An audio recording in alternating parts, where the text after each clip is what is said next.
Okay, this is for real this time. This is for real this time. Now we're streaming for real. Now, I guess I'll just let it build up for a second because I'm not sure, like, how this whole thing is working. But we'll find out. We'll see what's up in a minute. So I have to make sure that's in case like I accidentally play the stream in the background. I don't want the audio in the back to really mess with things. I'm not sure how this is gonna go. It's the first time. I guess you could say this is like a big test, but what's up, guys? How's it going? Hello, hello.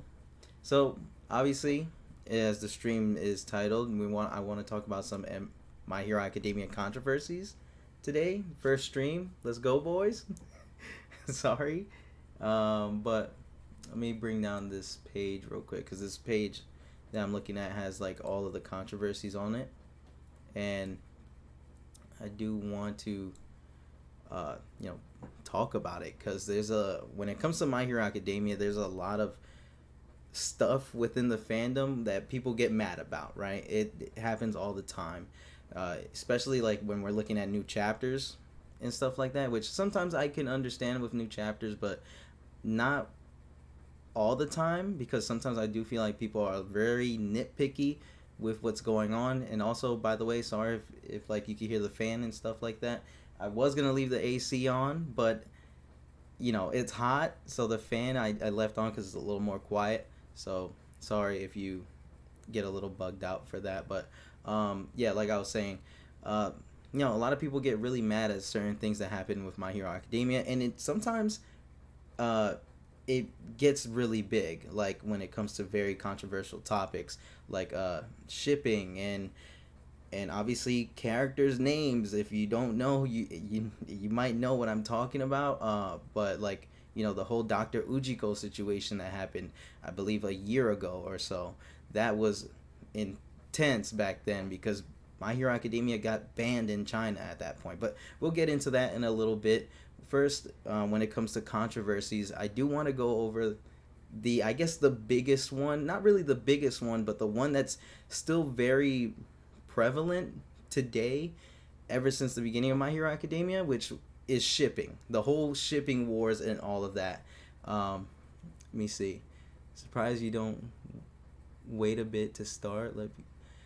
Yeah, I know I probably should have waited, but this is the first time we're streaming on YouTube at least, and I guess when I was messing with the settings, I accidentally messed up it just got Thanos snapped my starting soon screen, and I was gonna let that chill on the screen for a bit, but that, like I said, it got Thanos snapped, and I don't know what happened. So the next stream should probably be better when it comes to that. Like I'll probably give it like a couple minutes to let people come in and stuff like that. But I don't want to just stand here staring awkwardly into the camera and being like, hello, like stuff like that. I just want to like sort of get the flow of things or get things flowing.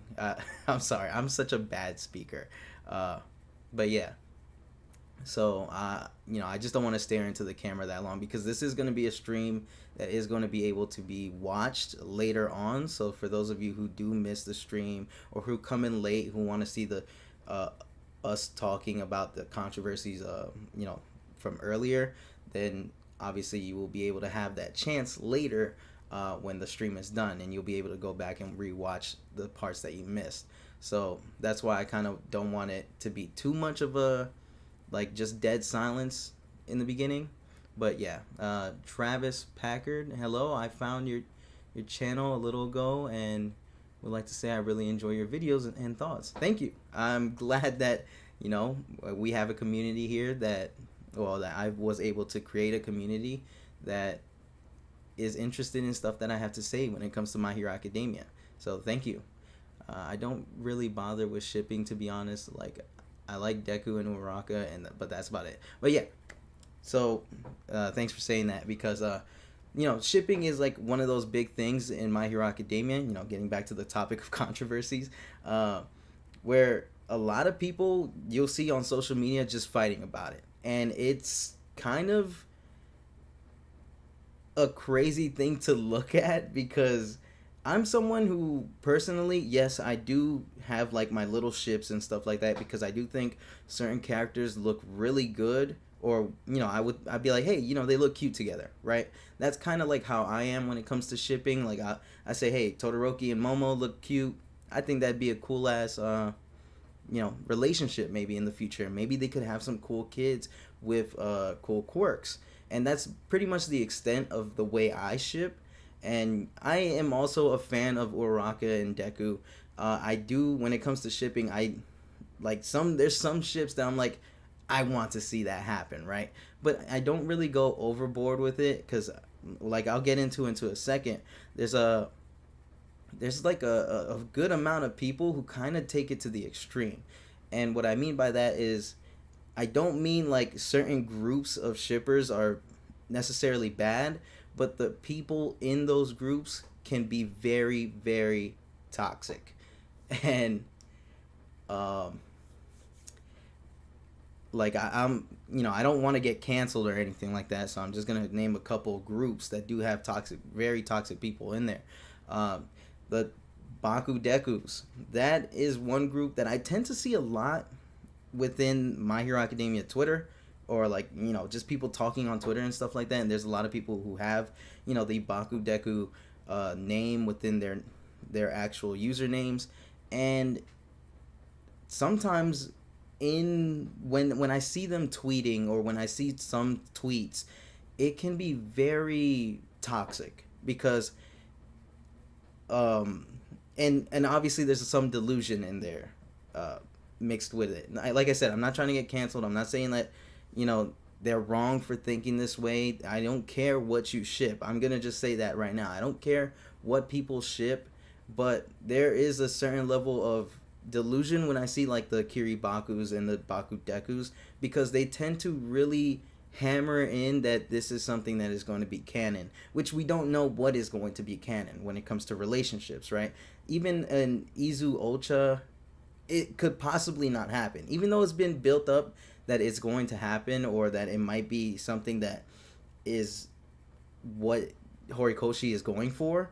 It's still not 100% confirmed, right? Remember, a lot of people thought Naruto and Sakura were going to get together because that was a ship that was a relationship that was heavily focused on rather than Hinata and Naruto. Even though Hinata and Naruto was its own like little thing in the background, it still was mostly Sakura and Naruto, being at the forefront. Like they were together all the time. So it was something that you thought would happen by the end of the series, but it didn't. Naruto ended up getting with Hinata, and Sakura ended up getting with Sasuke, right? So, Izu Ocha is something that is not even 100% confirmed, even though there's things for it, right? So, when I see, like, all of these groups, and not just like the Baku Dekus or the Kiribakus, right? Even the Izu Ochas, when they're like, oh, my thing is more canon than yours, or this is gonna happen, or even like sometimes when I see a Baku Deku on Twitter, they're like, oh my god, look at Deku in this panel staring at Bakugo and stuff like that, even though like it's like a casual like I'm just looking in your direction type of thing, right? There's like a lot of those things that is a little toxic, because as soon as someone else with a different opinion comes in and says, no, I don't think that's really the case, or hey, it's not really that big of a deal, you will get absolutely destroyed either by that one person, or that one person and a bunch of the other shippers that also ship the same way that they do, right? So that is like something that is that I see happen a lot. Like a lot of people just get dogpiled on Twitter or just social media in general if you don't like that certain ship, or if you have a problem with that certain ship. And what's even worse is that these two groups, or these three groups that I should say, will just completely come at each other's necks, and it's like a big thread and a big war going on. And that's just something that is like I guess it's like a controversy, because it's like, I want this to happen, I don't want this to happen, and just people just like fight over it all the time. And it's just like, you know, I personally, I don't know what I could say about it, because like I said, I don't care what you ship. I do ship myself, but I don't ship to the extreme. Now there's another sort of controversy that tags along with shipping that I do kind of want to discuss about, because it gets a lot more weirder than, let's just say, those basic ships, because those are technically basic ships in My Hero Academia, but it gets a lot weirder and it gets a lot more, I guess, gross and not safe for work, I guess you could say, right? And I'm sorry if I'm sort of repeating words, but and I will sort of get to some of your guys' comments in a second, but you know, I do want to like quickly go over this little section real quick. So it gets a little gross and a little weird, because sometimes you'll see people shipping grown-up characters with child characters, or just child characters with teenage characters. And this is just the My Hero Academia fandom that I've seen doing it. Other fandoms are most likely doing it as well, but you know, I'm only really within this circle. So I've seen an Eri and Deku ship before, and that to me is really weird. And there are people who actually fully want to see that happen, right? And to me, that's a little weird. Deku is like, I believe 16 as of right now, 16, 17, around that. And Eri is basically like a little kid, right? She's like a little 10-year-old. And that to me just isn't right, because then it gives Deku very predatory vibes if something like that were to happen. And yes, even though some people might be baiting with that, there are a good amount of people who actually really thoroughly like that type of ship, right? There's also the Deku and All Might ship that I think is really kind of messed up when you think about it, because now All Might is kind of the predator in that situation against like a 16, 15-year-old Deku. So that is something that I find really weird. I also find it kind of weird that that like there are some grown-ups within the community who ship and draw these teenage characters doing some really, you know, nasty stuff, right? I've seen like some drawings of Deku, you know, getting his thing pushed in by Bakugo, and not in a rivalry fighting type of way, right? I've casually seen that while scrolling through Twitter, and it's stuff that you see sometimes on Twitter that just makes you be like, why, right? Why? And that's like, I guess that's going back to like the Baku Deku stuff, but not really, because those are just certain people who draw that and sort of think that way, because not every Baku Deku, Kiribaku, or Izuocha shipper is shipping them and like drawing them doing some weird stuff. And you have to keep in mind that even though they are fictional characters, when you think about it, they are like 16-year-olds, right? This isn't Euphoria, where a bunch of high schoolers are just, you know, we see a bunch of high school like tits on the screen, like in the show, right? Even though the actors are above age, you know, they're actually like 18 and older. It's a little unsettling, because none of these characters, one, there's no actual real actor behind them, like that we physically see. And I'm not talking about voice actors, that's a little different, right? But there's like no movies where these actors are actually above age, and you can kind of picture it in like I guess a safe way. But they're still 16 in lore. They're still very young. They're still teenagers. And I do find it really weird that there are some things like that that is just, you know, it's just weird to me. Like, I don't think that is cool at all when I see stuff like that happening. And that's kind of like the very controversial stuff about it, because there's like people in these groups that are doing these very weird things, or drawing these characters doing very weird things, and it kind of makes it a little unsettling, and it does give the community itself a bad name. And because I mean, I think we've all seen the memes where it's like, if you like My Hero Academia, it's like, you know, sir, officer, they're here, right? You know, that's kind of the memes you get a lot with My Hero Academia, and I've seen them before, and I do laugh at them because I'm like, yeah, it's a little true with some people in the fandom, but you know, it's still like very unsettling, and it does give us a bad name in that regard. And so I'm gonna give this one a break. I don't want to get into it too much because I also, like I said, I don't want to say anything that might be taken misunderstood, like might be taken misunderstood by some of you guys, and I don't want to get canceled for anything that might be taken that might be misunderstood. I don't know why I can't speak English. I guess it's the Hispanic in me that, and you know, that just comes out. So I'm gonna read some of your guys' comments and try to answer to see what you might be a little confused on, or might, you know, whatever's going on in your mind.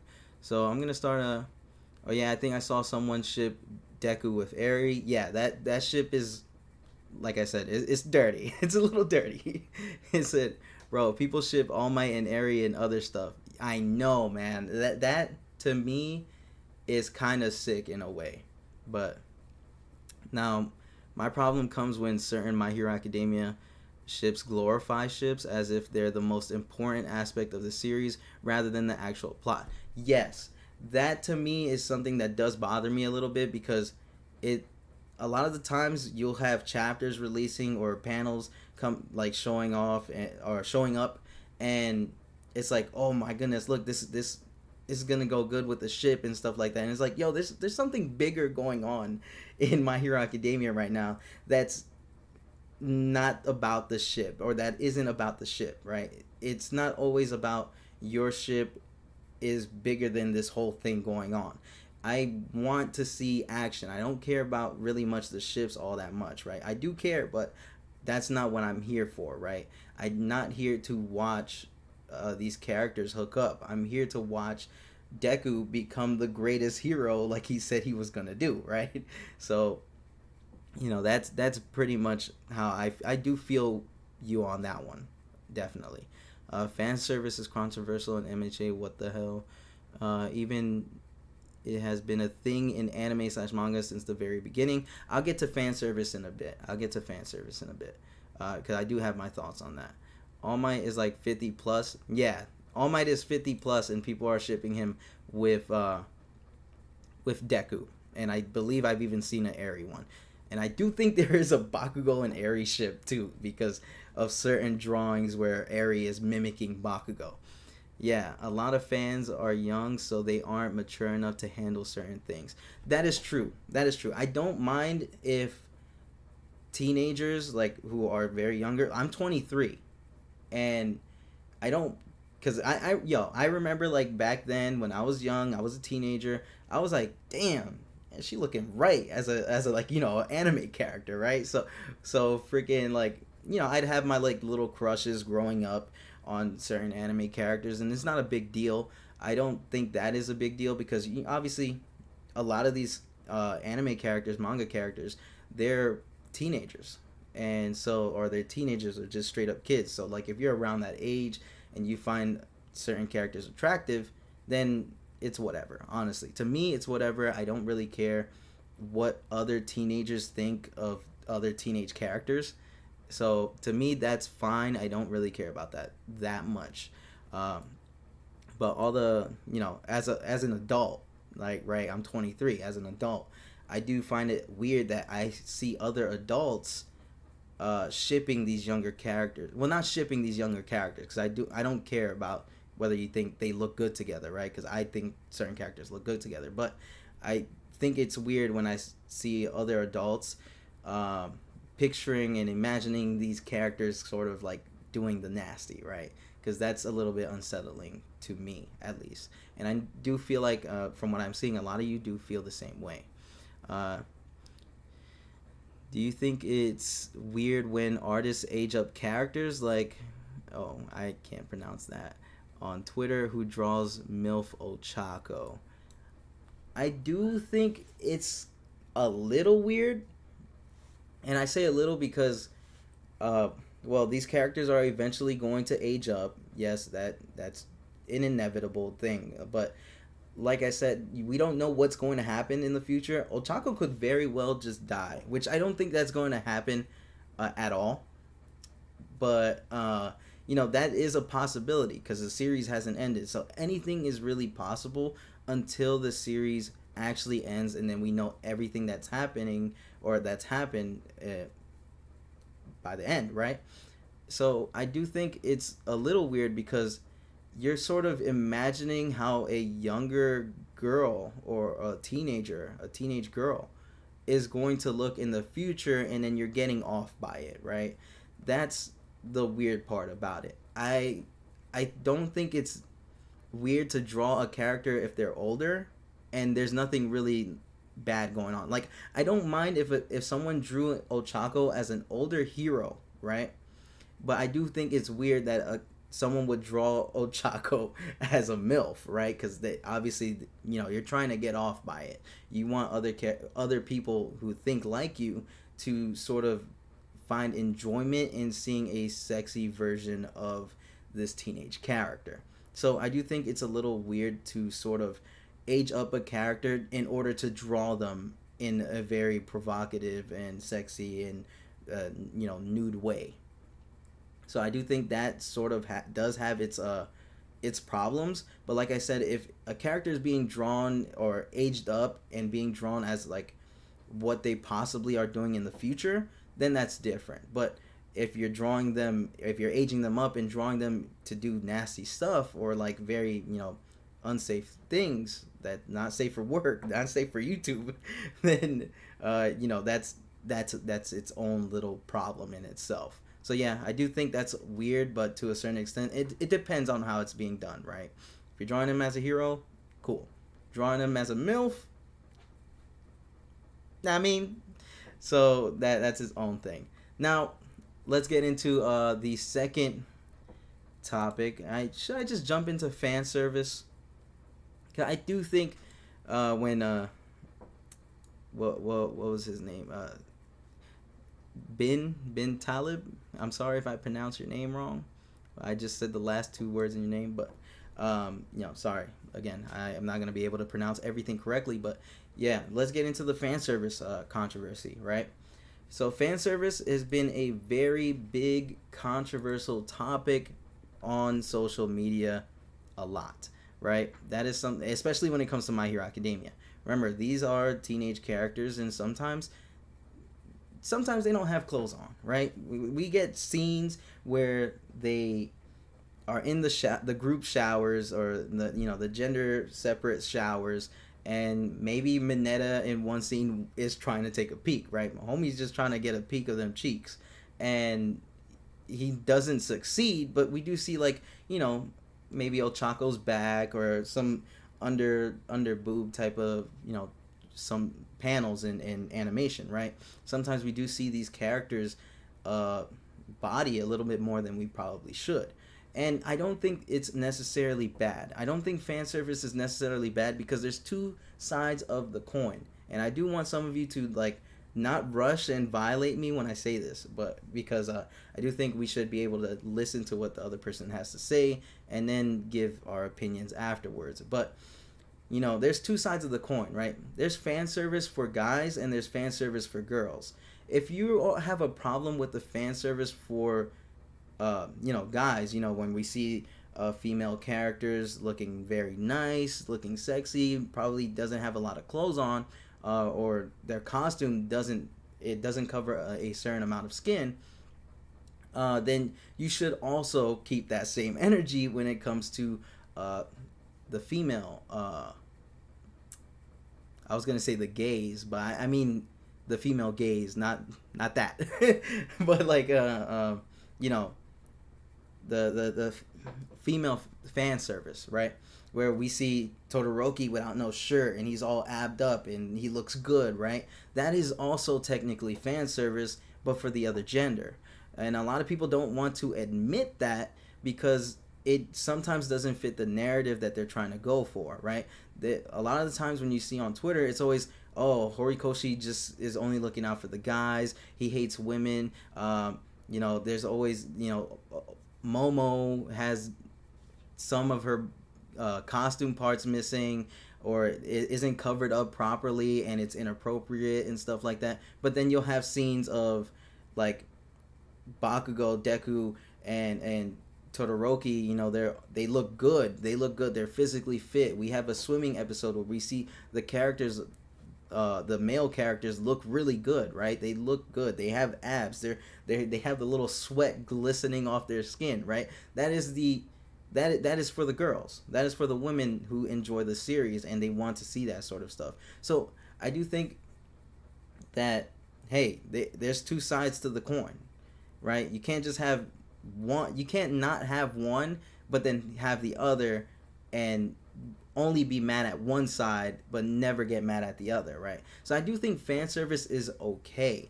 I do think maybe fan service can get overboard sometimes.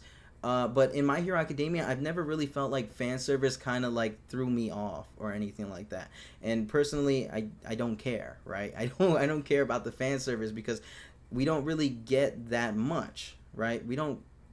From my perspective, I don't think there's a lot of things that's very fan servicey.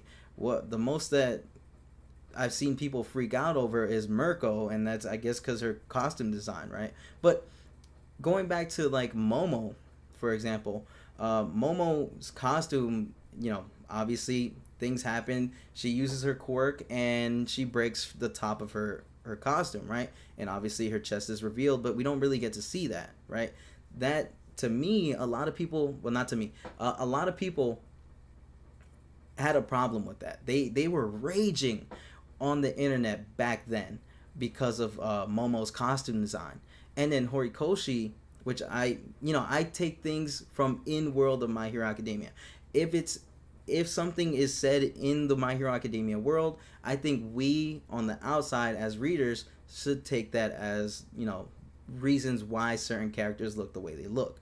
And like I said, people were raging over Momo's costume design, and in My Hero Academia, it's explained why her costume looks the way it looks, or is the way it is, and has a lot less coverage of her skin. And that's because there is a law within My Hero Academia that a certain amount of skin needs to be covered within the series, right? And for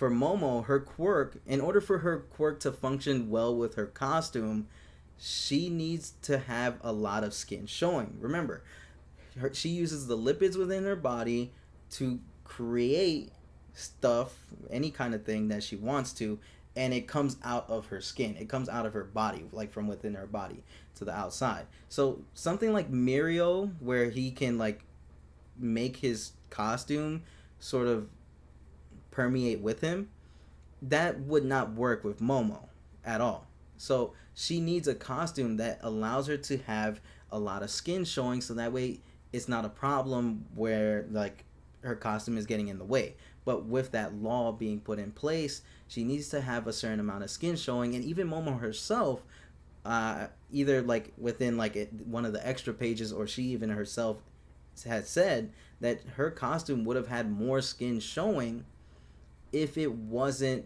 for that law. And that law, thanks to Midnight, it's all basically Midnight's fault because of what she did in Vigilantes, and how her costume, her first costume, was literally basically her butt ass naked, right? And so that law got implemented, and now characters whose quirks need their skin to be open or revealed is basically screwed over, right? So that's Momo's problem. And Momo, when we look at her character herself, we see that yes, her costume, her hero costume, is very revealing, but this is a big but. When we see her not in her hero costume, take a look at how she's dressed. She's not dressed very revealing. She's actually very covered up in most of her civilian clothing and just UA clothing in general, right? she's very covered up. I believe in the Camino arc, when we see them going off to try and save Bakugo from All for One and the League of Villains, she has a dress on, but she's covered up, right? If Momo was really like that, or if that was a serious problem, she would have more of her body revealed, right? If Horikoshi was really trying to go for that fan service type of thing, her body would really be revealed at all times, and that's not the case. She is someone who, within her personality, she covers herself up when she's not doing hero work, but she knows the difference between, you know, casual wear, civilian wear, and hero work and hero wear, right? There's a functionality between the two. If I'm doing hero work, I want my costume to work well with my quirk, right? So that's basically the mindset that she has, and what other heroes have when it comes to that sort of I was gonna say disability, but I guess you could say it's a disability because they are prevented from having their costume reveal a lot of skin because of that law. So I don't think fan service is honestly as big of a deal as a lot of people try to make it out to be, especially when it comes to characters like Momo or even Midnight, right? Midnight herself, even though she's the reason why the law exists, Midnight, her quirk needs her to show skin. So I don't think it's that big of a deal.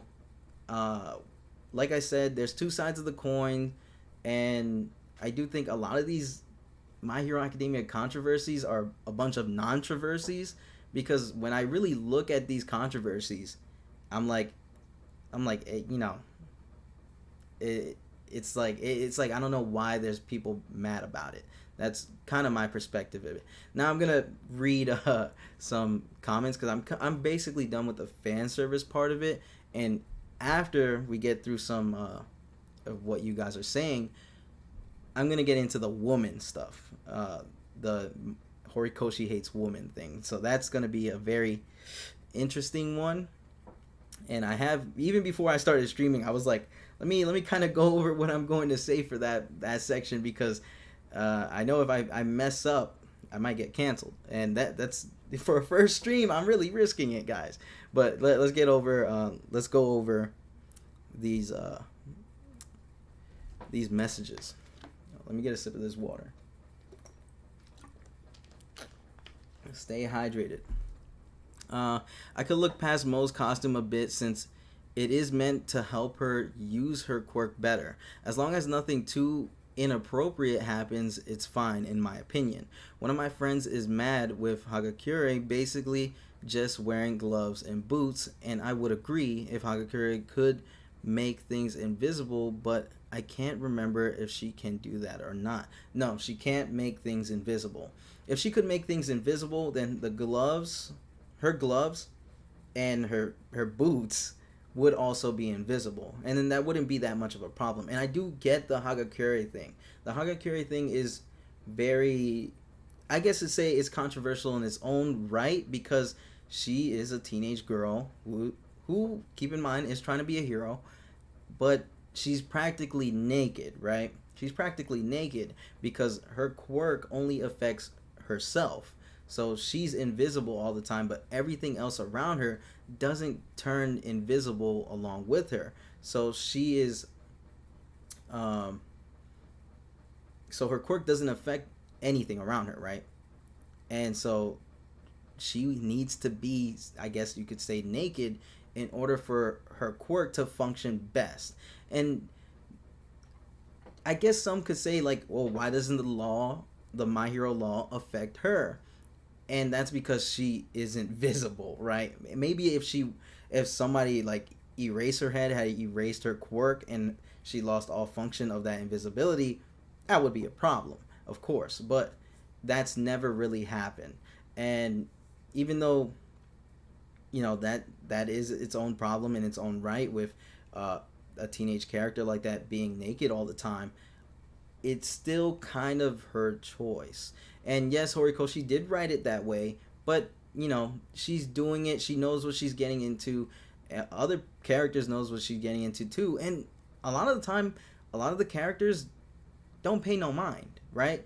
It would be fan service, I'd say, if if we get a lot of, I guess you could say, dirty pervy scenes with Hagakure, but you don't really get that. You get like, there was probably like a couple, like two, right, where I guess Snipe accidentally rubbed against her breast, and that was like its own little thing. And I guess maybe there was a scene with Mineta at one point, because there's always a scene with Mineta when it comes to girls. But you know, she's not really played as a fan servicey kind of character, so I don't really see that as fan service at all. And to me, I don't really have a problem with it, because one, it's not really played as fan service, and I think Horikoshi did the smart thing to not use the one actual naked character in the series as fan service, right? So I do think that was a smart play on his part, and it works. It works for me because I don't look at Hagakure as someone that's like, I'm trying to see, you know what I mean? Yeah, you know, it's not like that. So I don't personally see it. Now, on to the next one. If Mirio was a girl, his costume would be falling off constantly for comedy. There's an artist on YouTube that designed Momo to have zippers instead of pop-ups, open easy and close and quickly. The costume coverage law is a vague thing Hori invented.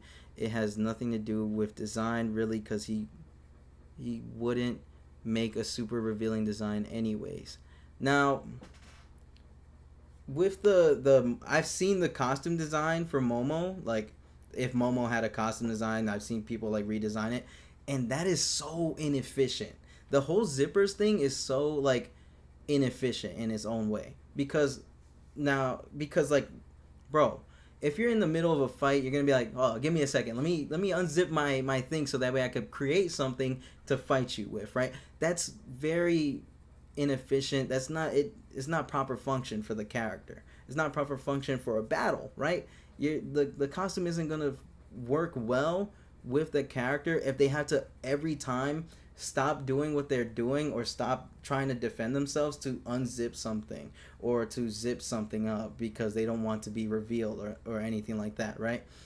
And even though the you said that the law that law in My Hero Academia is kind of a vague thing, it's not really that vague, because there's a whole, you know, prequel series dedicated, not really dedicated, but like, you know, there's a whole section in Vigilantes where it talks about it a little bit, and then it's even talked about in My Hero Academia too. And it's not even a law that is, it's something that needs to be like looked at very hard to understand it. It's a very simple law that's like, hey, you need to have a certain amount of clothes on your body if you're going to be a hero. And that to me is something that's very simple to understand. It's not that vague to me, because obviously if other characters are like, yeah, I had to meet the requirement in order to make this costume, even though it's still not, you know, it doesn't function very perfectly with me, I'm gonna have to like deal with it and stuff like that, because that's what the law is. So I don't think it's that vague, because if it was vague, there would be no real proper explanation behind it. And to me, there is proper explanation behind it. We've gotten it before. We know why the law exists, because of Midnight, and we know how it affects other heroes, Momo and Midnight, for example. So I don't think it's that vague. The first time I showed my mom MHA, she saw Momo and was like, why? Hey, it'd be like that. If you probably explained it to other people, I think other people would understand more. Like, because obviously when you first see a character and you see how revealing they are, they're like, what the hell, right? But when you learn more about that character, when you learn more about their powers, you sort of get to understand the dynamic of everything when it comes to that person, right? Quirk, stuff comes out of their skin. Costume, skin kind of needs to be revealed in order for her to work properly, right? So if that something like that is explained more, a lot of people would probably understand more, right? What if she was just has a suit like Mirio? Oh, like I said, it's really weird, because you could say the same thing for Midnight. Why doesn't Midnight have a suit like that? So there's something in My Hero Academia that has not been explained yet, and I'm not gonna give you like some fake answer or anything like that.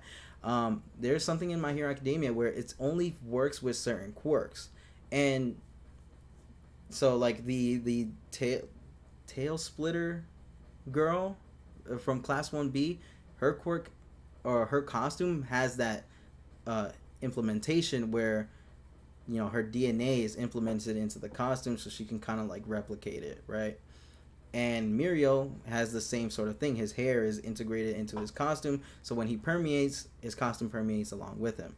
So it seems like there's a difference between the way the body functions when it comes to a costume on the skin, right? So for Mirio, he can turn his costume, he can permeate with his costume. But for Momo, since I guess it's coming out of her body, it doesn't necessarily count as her body, right?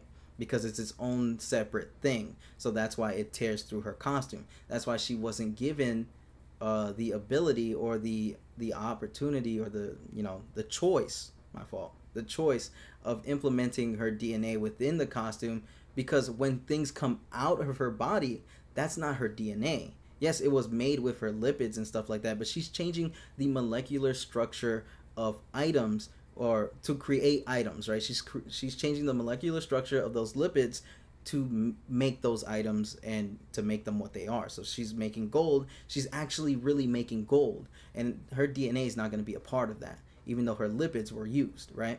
So when it's coming out of her body, that's technically not her anymore, right? That's not her DNA that's coming out. So that would tear through something. That would tear through a shirt. That would tear through her costume. So that ability wouldn't be used, or that choice, she wouldn't be able to have that choice of implementing her DNA into her costume, so that way her costume doesn't rip, and so that way she can have a more covered up costume, right? That's something that doesn't necessarily work for Momo, and even for Midnight, because obviously if Midnight had that choice, she probably would take it, but knowing Midnight, she probably wouldn't, because she's a freak. But for Midnight, that's something that's coming out of her body. That's something that you could say isn't necessarily her DNA, because she's putting people to sleep, and there's nothing really in the human body that can put somebody to sleep except for these hands, right? But that's pretty much it, right? So she's creating in I guess you could say an external thing that isn't normally a part of the human body, so that technically wouldn't count either. That's why her costume, she needs to like rip off a little bit of her costume in order for the aroma to come out of her body. So that I hope that kind of explained it, and why she doesn't have that choice to implement her DNA into her costume. I hope that kind of explained it. I know when I'm not scripting, I'm kind of pretty bad at explaining things, but if I have the chance, which I do think I'm gonna make a video on Midnight and her costume, which is like half done. So, and I do go over stuff like that. So I will talk about that more in the future, but that's that explanation that I could give.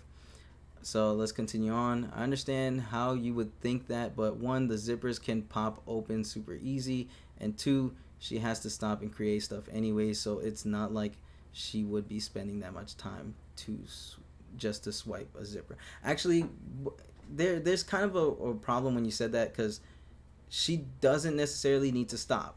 When it comes to really big items, yes. We've seen her like just chill there and create a giant cannon out of her chest or her back, right? We have seen her do that, but she can create things while moving. Remember the dolls that came out of her during I believe the final exam, right? She's running and creating those at the same time. So she can create things and move at the same time. She doesn't necessarily need to stop moving in order to create stuff, because that would be a major setback of hers, right? But she needs to, she can move. She can do both. So I'd say when it comes to bigger items, yeah, maybe the zipper would be effective, but at the same time, it's like, oh, let me stop right here, unzip my back, and then create this thing. But you just wait there, sir. Like, when it comes to like villains versus heroes, it's it's, you know, kill or be killed, right? Well, not kill or be killed, but for heroes, it's like I have to stop this villain or I'm gonna die, or even other people behind me that I'm saving are gonna die. So, you know, it's a constant, like, you always have to be moving sort of thing. And yes, certain characters do take like little breaks, do stop to create stuff or to do things while a big fight is going on. But for Momo, if something like really big is gonna happen, she won't have that time. Like if she's in a hand-to-hand combat and it's just 1v1 and that person's on her neck, it, you know, it's gonna be, she's not gonna have the time to unzip and zip. That's gonna be too cost effective when in a very important moment. So that's pretty much all I gotta say about that. I do think my point kind of still stands, but I am open in looking at other people's opinions on that kind of topic. Imagine how epic of a villain Momo would be if she was born into poverty. I don't know. I don't know if Momo would technically be a villain if she was broke. I like Deku was. You could say Deku's kind of broke, even though he has like a million figures. But you know, she her personality herself, she's like a very caring person. Typically, the stereotype with rich kids, right, is that they're very arrogant, they're very ignorant, they're mean people, right? They're basically mean, they're bad guys, they're bullies. And Momo's just not that. So even when she was rich, she got it all. She had her own dreams, she had her own aspirations, just like any kid. But you know, she's not a jerk. She's not like a Monoma, right? Like where she just hates everybody or is just a jerk, right? She's not a jerk. She grew up and she, even though she had everything at her fingertips, with just money alone, not even with her quirk, but just money alone because she's stupid rich, she still didn't become that ignorant person. She's not discriminating against like someone like Spinner or Shoji for that matter, right? Her classmates that have mutant quirks. So, you know, I don't think she would probably even be a villain if that was the case. If she was even broke, she'd probably help. She probably would do the same things that she did while she was rich, which was learn a lot more about books. She'd probably end up going to a library to learn instead of you know, having all the books be bought for her. So, you know, there would probably be some workarounds to it, and I think her personality and her character itself would sort of remain the same. Or you had to make her rich instead. My dad loves MHA too, but he doesn't know as much as I do. Every time Hagakure is on screen, he says, why is she just gloves and boots? And I always say, because that's all she is, gloves and boots. That's funny.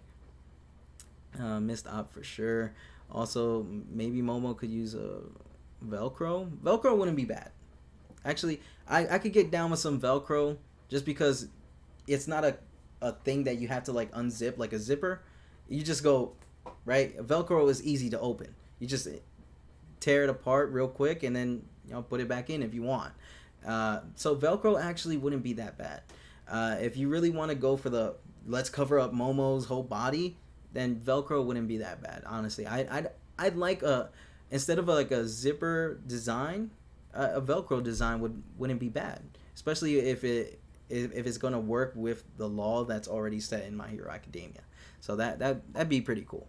Deku was raised middle class, yeah, pretty much, but he's not really like someone that, you know, he's out there spending racks or anything like that. He's not like a Momo or anything like that. He's kind of like the average person, if you really think about it.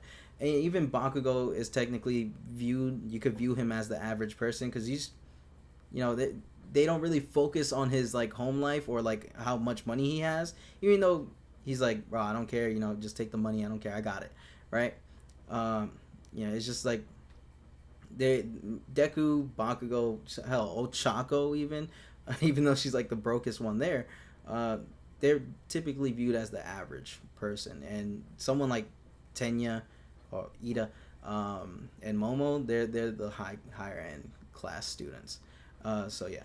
Momo defies the stereotype. She's really nice and likes helping others. Yeah, that's what I'm saying. Momo is like, her character is different from the stereotype of the average rich kid that you'll see in like dramas or even other animes where there's rich kids and or the higher class nobles and stuff like that. I think Black Clover. If people watch Black Clover, I think there's like nobles in there who are just jerks, right? Like they're just asses. So yeah. Now let's get into the next topic. Let's get into the next topic, guys. This one is a little bit more spicier because this is like the whole women thing, right? Horikoshi hates women, Horikoshi this and that. I don't think so. And now the reason why a lot of people say this is because, one, the fan service does play a little bit into it, but like I said, there's two sides of the coin. You have fan service for guys and you have fan service for girls. So to me, you have to pick one or the other. You can't pick one or the other and have the other one disappear, right? So we already went over the fan service aspect of things, but let's get into like why people think that Horikoshi hates women. And the reason why is that, you know, a lot of the female characters don't really have big moments, and I would disagree to a certain extent. But yeah, a lot of people feel like the female characters don't have a lot of big moments. A lot of people feel like the female characters, when they do have big moments, they're taken out or they die or something like that, right? So let's get into that. And also they feel like that the men characters, I guess, have it better, like when it comes to like fighting, like they don't get hurt as much, which is stop the cap, right? And I'm gonna get into that right now. So a lot of the things shown in tradition to be bad at writing women, I don't think Horikoshi's bad at all. I don't think yes, there's like in the beginning, he's, you know, Ochako and Momo, they don't really have their big moments, or, you know, as other people would like it to be. I didn't think it was that crazy, because to me, the way I look at it, I don't care about any other character except for Deku, really. And obviously that changed over time. I'm talking about like back then versus now, right? Back then I'm more like, you know, I just want to see Deku get to where he's going. But now that I care more about the characters, I'm like, you know, let's give these other characters their moments, right? So, you know, it's Deku's story, and at the end of the day, it's mostly going to be focused on him anyways, and obviously Bakugo, Todoroki, because they're set up that way. It's been set up since the beginning that Todoroki, Bakugo, and Deku were going to be major players and the main characters of the series. And even sort of Endeavor, right? Endeavor is actually, for some of you that don't know, he's actually in the first chapter of the series. He's on a billboard. But yeah, you know, he's teased, and obviously All Might. Those 5 characters are the most important characters. Aside from, like, if we're talking about villains, and obviously the villain cast and All For One and Shigaraki, those are also important characters as well. But since we're talking about like the protagonist itself, those are our protagonists. Those are our main protagonists. So let's get into it. So Momo, let's get into the student characters first. So when it comes to like the student characters, a lot of people don't like that they don't have their moments and stuff like that, right? And I understand. I completely understand. But let me tell you this, right? Aside from Kirishima and obviously Deku, Bakugo, and Todoroki, what other male character have you seen get some sort of bigger spotlight?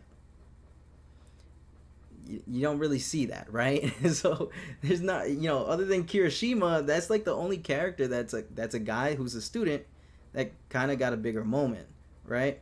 But let's go over some female characters who are students. Now these are like smaller moments for them, and I will agree they're like smaller moments compared to someone like Kirishima, but they do add up, right? So Ochako in the second season, or just in the Stain arc, or the sports festival, the sports festival, she has her own really big moment where she's basically, you know, looked down upon by someone like Bakugo, but when she fights and stuff like that, Bakugo ends up respecting her more, ends up, you know, seeing that he shouldn't have underestimated her. And at one point he even thinks, he's like, yo, Deku, why did you give her that plan, right? I know that was your plan. And Deku's like, no, dude, she came up with that all by herself, right? You know, she was capable of doing that, and she proved herself to be not only like not weak, like she proved herself to be a lot stronger and a lot more capable than what a lot of the other kids or someone like Bakugo and even like the people in the stadium it had expected or from her, right? Like, remember, the people in the stadium were violating Bakugo because it's like, oh, you're a boy, oh, if you're a hero, you shouldn't be doing that and stuff like that. Let the girl do her thing. And then Aizawa was like, are you dumb? like they're trying to fight, they're giving it their all. They're not, it's not like, if you think like that, don't even call yourself a hero. Like, just quit now, because if a situation like this was to be like a real thing, why would Bakugo take it easy on someone just because they're a girl, right? So she kind of broke that little moment, or like that stereotype where it's like, hey, she has proved herself to be, I guess not, I wouldn't say on equal footing with these characters, but she proved herself to be more than what a lot of people thought she was. So I like that, and that was her moment. Obviously, she, throughout the series, she gets a lot more literal. I can't speak. I'm sorry. Little moments like that, where it's like, oh, I'm not just the love interest. I like Deku, but I'm putting those feelings to the side. And then her motive for being a hero kind of completely takes a 180. Remember, in the sports festival, she wanted to be a hero because money, right? But then later on, it was like, I always like seeing people be happy, and I want people to be happy. I want them to smile, and her whole motive or motivation or on the way she wanted to become a hero changed over time. So she does get her character development. She does get her moments, even if they aren't fights, right? So that's what I kind of like about Ochako's character. She doesn't need to fight to necessarily get cool moments, because I do think those moments in itself are very cool. And I know a lot of people might disagree with that. Of course, everybody's open to their own opinions. But after this, I'm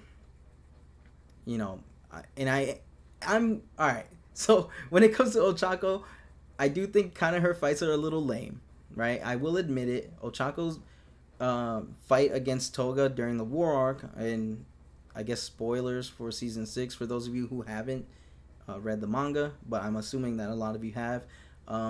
She fights Toga, and that fight was kind of ass. That fight was really ass, in my opinion. I didn't like that fight at all. But I'm hoping that this new war, the All Out War arc, they go crazy with it.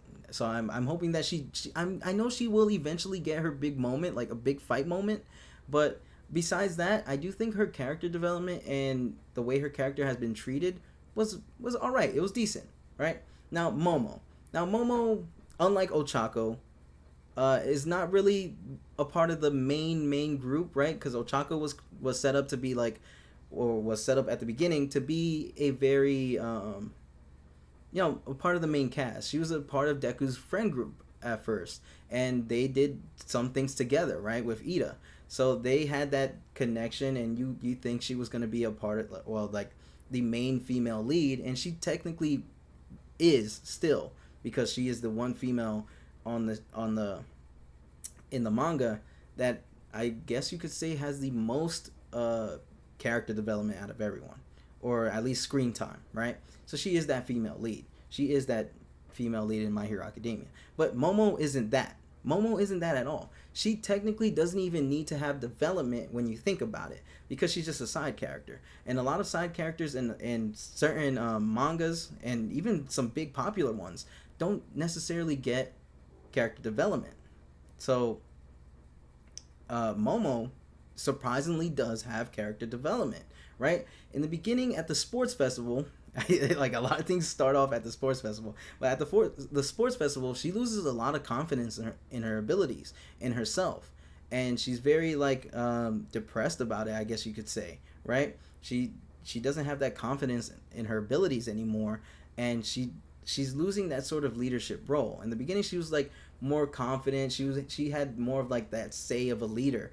But then after that moment when she lost to Tokoyami, she was devastated, right? She lost all her, I guess you could say,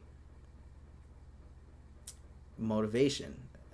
I'm bad with words. I'm sorry. There's a word I was looking for, but I just couldn't find it. Sorry, I just read a comment saying I just want Deku and Uraraka to be a thing. Me too. Me too. I do like that ship. But in what you call it? So then Momo afterwards, during the final exams where she's fighting against Aizawa and she's on a team with Todoroki, right? She's very shy. She doesn't want to say what her plan is because she's with Todoroki. Todoroki is someone who she views as someone who is one of the most capable students in the class. He's very smart. He's the most powerful at that time, right? Because he has that amazing quirk that is literally fire and ice. So, and Todoroki's shirt. So you already know that's my man's. But she doesn't have that confidence. But then later on, we see her like slipping up. She's so like in her head about what's been going on about her abilities, and she messes up. She doesn't realize that Aizawa actually had already used his quirk on her, and she's no longer making those flashbang dolls that I like to call. And so they realize it a little late, and then boom, Todoroki like gets captured or something like that, and she's running for her life. But then she has that change in mindset where she's like, no, I got to go back for this guy. That's my teammate. What I look like leaving him. So then Todoroki realizes, he's like, man, I should have paid more attention to her. She actually wanted to say something to me when we were discussing plans, and that was mostly because Aizawa did put that in his head when he was like, maybe you should have listened to your teammate or asked your teammate or gone over the plan with your teammate, right? So he put that in his head, and then he realized, he was like, yo, I should have talked it over with her because she's one of the smartest people that I know. So then whatever, some time goes by later, and then he's free and they discuss a plan, and then she's like, I have a plan. So she goes through with the plan, they go through with the plan, and then Aizawa's like, obviously he gets captured on purpose, and she gets some of that confidence back. As Aizawa, as a teacher, he needs to help his students in any way possible, and even if that means like helping them get their confidence, get back in their mojo, he's going to basically fold for them in a sense. So he did that on purpose or on accident, whatever you really want to say, because Aizawa did kind of give a smart excuse as to why he backed up and got captured. But that happened, and she cried because she realized what he did for her, and she ended up getting that confidence back. Now let's go more into the future, into the war arc, where though she has that confidence and she's been proven to be more of a leader, especially with the class 1A and class 1B fight that happened where the training happened, right? She's shown to, after all that confidence boosting, that she's more of a leader now. She was able to lead her class, even though they lost, even though it was like a big hit to her, she still had that leading personality. She was still a leader. So she got that confidence back. But in the war arc, a lot of big things were going down, and she sort of reverted back a tiny bit, but she had to be forced into this position where she needed to lead the class into stopping Makia, right? And so she was forced into that position by Midnight, and now she was like kind of forced to grow up, I guess you could say, right? She was forced to grow up in that moment because she needed to be that leader for the class. She needed to lead these guys to a victory, and after the war arc, everything just completely changed. Now, we don't really necessarily get to see how it affected Momo, because obviously that sort of part got glossed over when Deku was by himself, but it's something that happened, right? We see her going through a lot of stuff in My Hero Academia when it comes to her being a leader, her taking up that leadership role, and her I guess not personality, right? Her confidence levels in herself. So you see that a lot in when it comes to Momo. So Momo does have moments. Momo does have her moments, and even though she's not really a battle kind of person where she's on the field, hand to hand with people, she's smart. She's the smart kind of person. She's the tactician of My Hero. So she's that person that comes up with the plans and the others execute the plans for her. That's a cool thing, right? Typically we'd probably see like someone like Nezu doing that because he is the smartest like creature in the world, I guess you could say, right? He's one of the smartest beings. And why wasn't he the one that came up with the plan?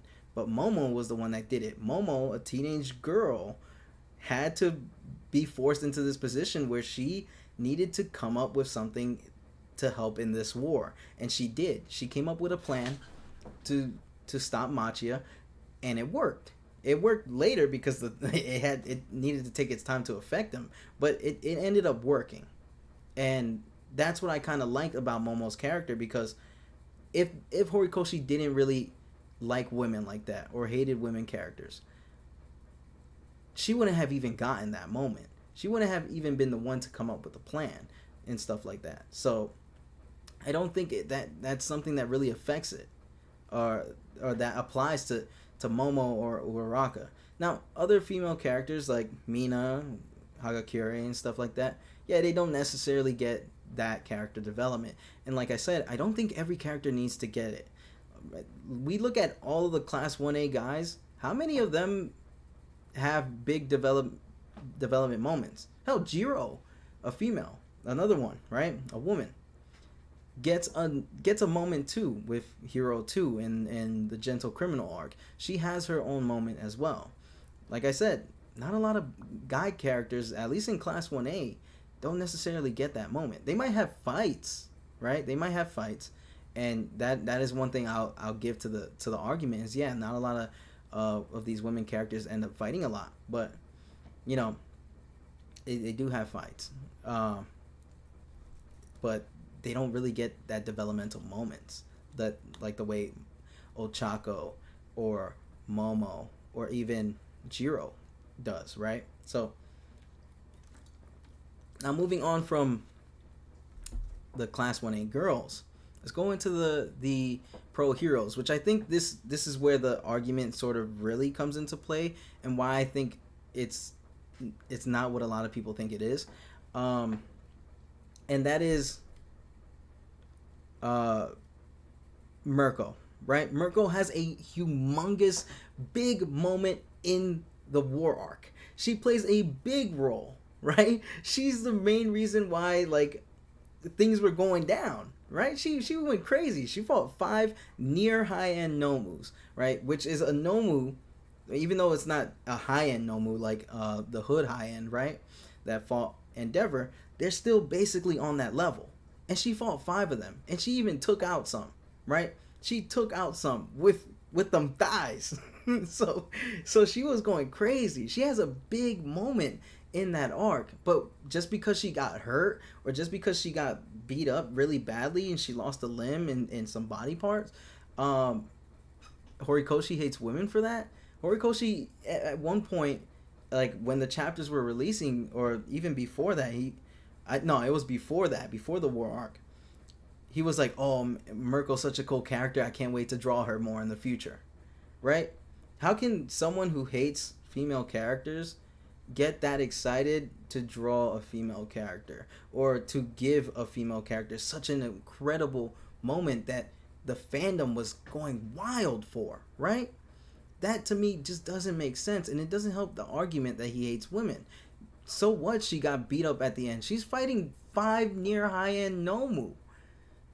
Endeavor couldn't even handle 1 high-end Nomu. Like, she did that by herself, and Endeavor had help, right?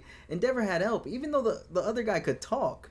These dudes they were starting to talk during their fight with Mirko, and that means they were getting close to that finishing point. So, were they high ends or near high ends? Actually, I might be confusing that a little bit. Sorry if I got that wrong.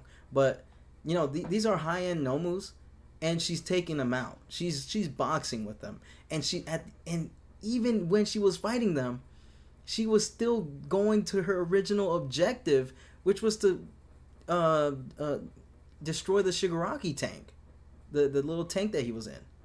So I don't understand how she has such a big moment and it's still looked upon and by some people in the community as not that great or not cool, or Horikoshi still hates women, right? I don't think that's a fair argument. And I don't like the argument of the women characters get it the worst when it comes to fights, because I don't think that's true at all. How many male characters in the series have absolutely gotten destroyed? Kirishima got destroyed. Deku breaks his arms every 3 seconds, right? In the beginning of the series. It goes from brown broken to purple broken, right? That's extra broken arms. I don't even know how that's possible, right? So Deku gets freaking mutilated throughout the series, and Endeavor gets a scar, has a punctured lung, and is basically on the verge of dying versus the Nomu. All for One is a scarred freaking Play-Doh, piece of Play-Doh, right? He's like a potato, dude. He looks like a potato when we first see him. He gets absolutely destroyed by All Might. All Might loses some of his insides. Like I don't even think, I think it's what, he doesn't have a stomach or something like that, or he doesn't have like some intestines, and I even think All for One says that at one point his intestines were like on the floor, like he was trying to hold his intestines in, right? All Might gets violated. We even see a fight between All for One and All Might where we see them, basically dying or like getting beat up really badly, and that's what happened, right? So, and also there was a hero called Snatch who showed up for a couple seconds and then got burned alive. Let's not forget about Dabi, right? Dabi literally gets burnt to a crisp by himself, right? So these male characters have it extremely bad, if not worse, than some of what the female characters have gone through. And so I don't think that's like a good argument at all, because when you look at both sides, if you like split it up, you look at the women's side and you look at the male side, yes, certain women have gotten it pretty bad, but there's a lot of characters, male characters, who have gotten it a lot worse. Like certain characters have gotten it a lot worse and actually died. Like Snatch at least was the one that we know of that died.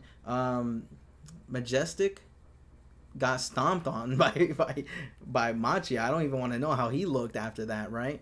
So, there's certain characters that have gotten it pretty bad, who are male, who probably gotten it worse than female characters. And the other two characters, which is Star and Stripe and Lady Nagant survived blowing up, right? She survived blowing up. So that's another female character who has gotten it really badly and survived.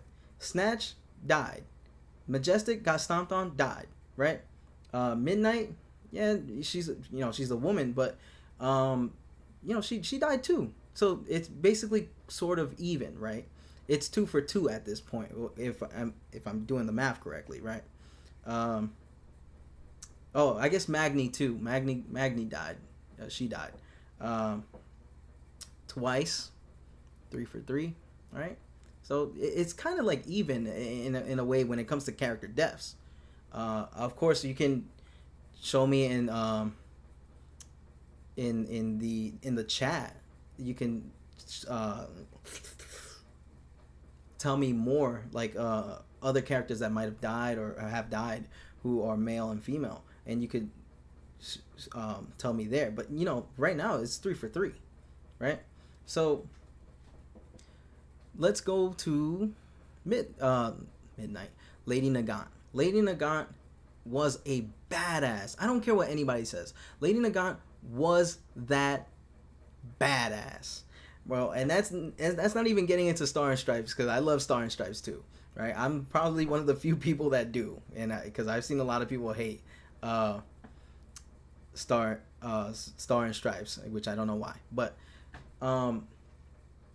Lady Nagant was amazing, right? She was a cool character that was literally sniping your shit, right? She was a phase member, right? In every aspect of the thing, she was doing trick shots in midair, right? So she was dope, and I really like a character like that. She's a gun person, and I typically like characters who do gun stuff in series like this because obviously, as a gamer, I play like Call of Duty and stuff like that, so I do like guns to a certain extent when it comes to like video games and media, and a character like Lady Nagant was way up my alley. So when she appeared and she was doing all this cool stuff in her quirk, like she could curve bullets and she could basically hit any shot she wants from a long ass distance. Like I think it was like 3 kilometers or something like that. She's insane, and she did really cool stuff. And what she brought to the table was not only being a like this sort of anti-hero where I guess you could like she was a hero that turned villain, but then at the end she became a hero again, or like her heart changed where she's like, you know what, this guy's all right, right? But she had that I can't like talk right now. She had that change, or damn, what was I? I'm sorry, guys. I messed up right now, but Lady Nagant she brought something very great to the table where it was not only she was just like a cool anti-hero, but she showed more of what My Hero or the hero system in My Hero Academia was. She like showed how things worked and how basically everything wasn't all sunshine and rainbows and like little unicorn farts, right? It wasn't what Deku and what we have been shown this whole time to be. It was a complete flip of what we knew at the time. And yes, we knew that there was going to be some shady heroes and stuff like that, but we didn't know it was like to this extent where the whole system was basically messed up. And it gave you like a little bit more of like, maybe All For One, maybe Shigaraki, maybe these villains have a point. Maybe this system needs to change drastically, but of course the way they're going about it is completely wrong. But they do have a point when you really think about it. Like, this system is messed up. It needs to change. Maybe Shigaraki could be that. Well, not could be that, but maybe All For One and Shigaraki do have that really big point where it's like, this system is fragile. This system doesn't work. And we saw how fragile and how much that system is complete garbage. And Lady Nagant even just showed how like terrible the Hero Safety Commission really was when it came to like what her role in it was, where she was basically an assassin for these guys. She would kill villains, certain villains and heroes who weren't fitting the line or who weren't turning the cog in the wheel correctly. So she was that person, and she got fed up with it. She was like, why am I doing this? This isn't hero like, right? So it was very interesting what Lady Nagant brought into My Hero Academia, and all just because she blew up, she's a terrible character. I don't get that argument at all. I don't get why a lot of people didn't like her just because she blew up. She didn't even die. She just blew up. Like, you know what I'm saying? Like, do some of you understand what I mean by this sort of he hates women, or this women argument is kind of a little bit ridiculous, right? Like I said, I do see some of the points. Not a lot of female characters get fights. I do get that, right? Class 1A girls don't really fight that much, or compared to the 1A boys. And but I can't really say that much when it comes to pro heroes, because we've seen a lot of fights with female and male characters who are pro heroes and villains, of course, who get fights, or the female characters, right? They get their fights, and they have some pretty cool ones. And to go on with another one, so just because Lady Nagant blew up now, and we're kind of done with Lady Nagant, Star and Stripe is next. So Star and Stripe came in and was messing things up. I couldn't believe it, bro. I literally couldn't believe it, right? Star and Stripes was that person, and I said that for Lady Nagant, but Star and Stripes went ham, bro. Star and Stripes was someone that I didn't expect I would like as much as I really did, right? Because when she first came in, I'm like, who's this? Like, why are we seeing this person? She's gonna get violated, bro. She's coming to Shigaraki. She's gonna get violated, like in an instant. But she put up a fight. She had a cool backstory that tied into the Two Heroes movie, which I am a big fan of, right? Because I like it when, since these movies have been confirmed to be canon, right? I like it when they tie into each other. So I love that her character was tied into that little girl in the back seat within like the first 5 minutes of the movie. Even though it wasn't a big connection, it still played a major role because we did see her get saved by All Might, right? We saw her get saved by All Might, and we saw how that kind of affected her in her flashback within My Hero Academia. So even though we didn't get the backstory then or stuff like that, or even though it was a very small role, we got to learn more about it when she actually shows up again in the series. So it was very, very cool to me that this character not only had a very amazing quirk, which I do think the argument of, oh, she broke the power scaling in the series is dumb, because quirks can literally be anything. So when you have quirks that can literally, you have a quirk that's a black hole.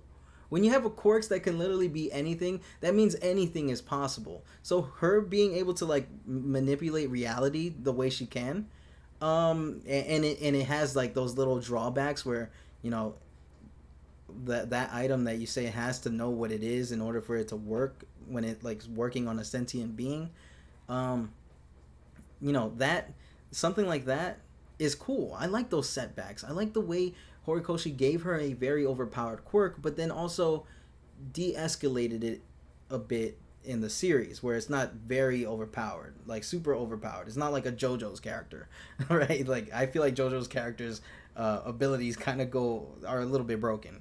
But you know, for My Hero Academia, it was very cool. I loved how she was handled. She was this person who pulled up and was giving this man the work. And me personally, I didn't expect it, right? I was like, she's gonna get violated, but she did her thing, dude. She did her thing. She was dope. She had probably one of the best fights in the series, and I don't care what anybody says. Her fight was amazing.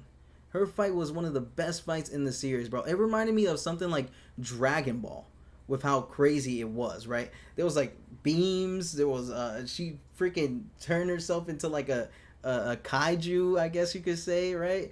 And she like held a beam and like grabbed it. It was so dope. It was dope. I don't care. But like, you know, she had an amazing fight. She put in work on Shigaraki. She even nerfed him to a certain degree, because she eliminated his reflect quirk. How he got that reflect quirk? That's what I'm trying to find out. All right, and World Heroes Mission, but I don't know. You know, it was a cool fight, and I'm glad that Horikoshi was able to do something like that. And I saw somebody said that they love Dragon Ball Z, love Dragon Ball Z too. But you know, Horikoshi at one point said that it was like a Dragon Ball Z inspired fight. I think, I believe that's what he said, or it was like an editor or something like that. It was something like that. But you know, it was dope.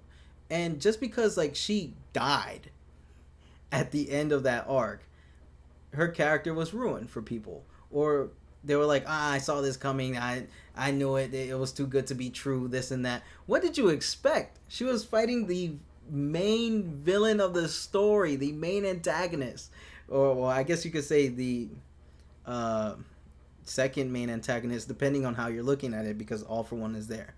But you know, she's fighting Shigaraki, or Shig For One, right? She's fighting the GOAT, and you think she's gonna survive this fight? Hell no. Nah, I didn't even think she was gonna survive the fight when I first saw her, right? I didn't. There was no way she was gonna survive that. So she dies, and everybody's pissed off.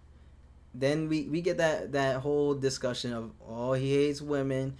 Oh, you know, of course, a women character gets introduced that's so cool, and then obviously dies. And I didn't get to see that. And it's crazy how a lot of people think that a lot of female characters die, when that's not really the case. Not a lot of female characters really die. And like I said earlier, male characters died too. No, but nobody cares about that. We care only about if a woman character gets hurt or something like that, which I don't think is right at all, right? If you have feelings towards one thing, you should also keep it the same for another, right? But this is a superhero series. People are going to die. There would be absolutely no stakes in the series if people, you know, didn't die at some point, right? So I'm glad that Horikoshi kept the stakes up for that and didn't like, do an ass pull where she somehow lived after that fight. So she died, and like I said, that's pretty much like my argument for that is that these characters, these female characters, have so many cool moments, so many cool development moments compared to like even some of the male characters, right? Like I said, Star and Stripes versus Shigaraki is my favorite fight in the entire series so far, and that's a woman character versus a male villain. So I don't see how the best fight in the series to me is the creator like hating on women. I don't think that makes sense to me, at least. I don't look at it like that, but hey, that's how it is. Like I said, this is gonna be like a controversy or like an argument that people are going to have until My Hero Academia ends, and that's how it is for a lot of these controversies actually, because it after like a certain arc or after a certain chapter, they get brought back up from time to time. So that's all I gotta say about that one. Let's get into some of what you guys are saying in the chat. I've been looking at them from time to time, but of course, I wanted to finish what I was saying and stuff like that. So let's get into it. Scroll up a bit. I wanna, if All For One is Deku's father. I personally don't think Deku and All For One are related at all. I think it's an interesting theory because obviously we know that Horikoshi loves Star Wars, and he does implement Star Wars like references and Easter eggs in the series. Kamino, right? Kamino is a planet in Star Wars where the clones were made at, and obviously Kamino and My Hero Academia. When you look at the connection between the two, right? That's a place in My Hero Academia where Nomus are being created, which the parallel would be clones in Star Wars, Nomus in My Hero Academia, right? So there's a connection, and he loves doing stuff like that. Gran Torino is Yoda, right? We know that, but so that theory is based off of like his love for Star Wars and All For One looking like a Darth Vader, right? Because of his mask and all that. And so it's like, what if All For One and Horikoshi's love for Star Wars, what if All For One revealed that he was Deku's father? So I do like that theory to a certain extent because it does make sense with what Horikoshi is, and that is a nerd, right? He's one of us. He loves Marvel, he loves Star Wars, and so do I personally, which is why I really mess with Horikoshi's work, right? I love his work because of the references, and his own world itself is very cool and interesting in itself, right? But he's a nerd, and so I wouldn't be surprised if that actually happened, but I don't think it's going to. I like the theory, but I don't think it's going to happen. I think people dismiss Momo's development so they can complain about how Mina got robbed in the Machia fight. They were high ends that didn't get to stabilize before emergency.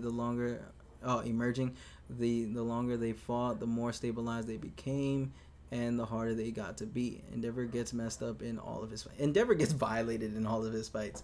A lot of people do tend to dismiss a lot of the women characters' development, female characters' development, just because another female character probably got robbed. And I don't think Mina getting robbed in that was technically getting robbed in that fight because she never seen Machia until then, right? So it made sense why she was shook. So I didn't think she got robbed in there, and I know that's not what you're saying either, but for the people who do think that, I don't think she got robbed in there. I think it was like very shocking, and it was like basically that PTSD overload where she saw something that terrified her once as a kid, and she's fighting against it, right? And all her friends are fighting against it, and it was just a big shock, and it shook her to her core. So I like that, and it was great. It was a great moment because Kirishima back then had choked on on saving those girls from Machia, but she didn't. But now she choked on helping save the day from Machia or Makia, however you like to say it. And then he came in and saved her and saved the day, right? He did what he did. So I thought it was pretty dope. I liked the parallels between the two, and I didn't think she was getting robbed at all. If anything, I thought it was good sort of character development for her. Let's keep on going. The first time I started watching MHA, I broke my arm. Deku has taught me well. Nice. I never broken a bone in my body, so I can't even imagine how badly that hurts. Sorry. How All Might is even alive after fighting All For One in the past is beyond me. I don't know who got it worse between Snatch and X-Less. I forgot X-Less! Yeah, I forgot. Yo, I think X-Less had it worse because literally I forgot about him. I forgot he was even a character, man. Yeah, he did get it pretty bad. I think X-Less, I think Snatch got it worse just because he was burning alive, but X-Less literally just died. Like, he just got disintegrated. And I don't think getting disintegrated the way he did was going to be that painful.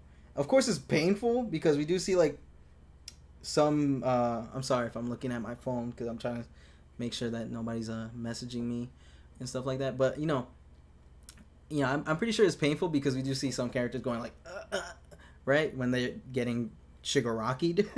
But it's X-Less got violated. He just instantly died, and that was about it. And he even got his cape stolen. but Snatch was burned alive inside that ball, and he had no way to escape. He was feeling every burn on his body. So I think Snatch definitely had it worse. Know my boy twice. I love Star and Stripes. Me too. Deku honestly should have lost to Nagant, especially for trying to save Chisaki like an idiot. I don't know. I think the way that moment was like depicted, I did like it though. I liked it because he obviously these are two heroes. One's an ex-hero and one's an actual hero fighting each other. So he's like proving that I'm here to save people. I'm not here to fight you. I'm here to fight you, but I'm here to save people first and foremost. So when he went to go save Overhaul, it sort of proved his point on what he was trying to say during that moment. And she even saw that. But herself even pulled her shot, right? She would, I think she aimed it in a way that it was going to miss regardless, or it wasn't going to really hit him, or it probably was going to graze him or something like that. And he even points it out to her. He was like, you're not as bad as you're trying to make it seem like. You're just like me. You're a hero. You still have that hero blood in your veins. And, if you really wanted to, you could have killed him. Like, you could have had a dead center shot to his forehead, and it would have been over for him or something like that, right? But you see that when Deku noticed that she was pulling her shot, or she, like, didn't necessarily intend to aim to kill, he called her out on it. So I did like it because it showed that even Lady Nagant herself was oh my god, my sister's calling me, but I'm streaming, so we're not going with that. That Lady Nagant herself was like, she still had that mindset. She was still unsure of her choice in this matter, in this big war that was going on. So yeah, obviously it's a stretch. Internet people just like to go to the extremes. That's true. A lot of people do gas it on the internet. Like, have you seen Twitter? Twitter is called the most toxic place on the internet for a reason. I think if Stars and Stripes had a more grounded quirk, she could have lived, but because her quirk, in my opinion, is more insane than All For One and One For All combined, she had to die. Yeah, that's true. It's a possibility, but I do think it's cool that someone like in America is the number one hero, and she's called the strongest woman in the world, right?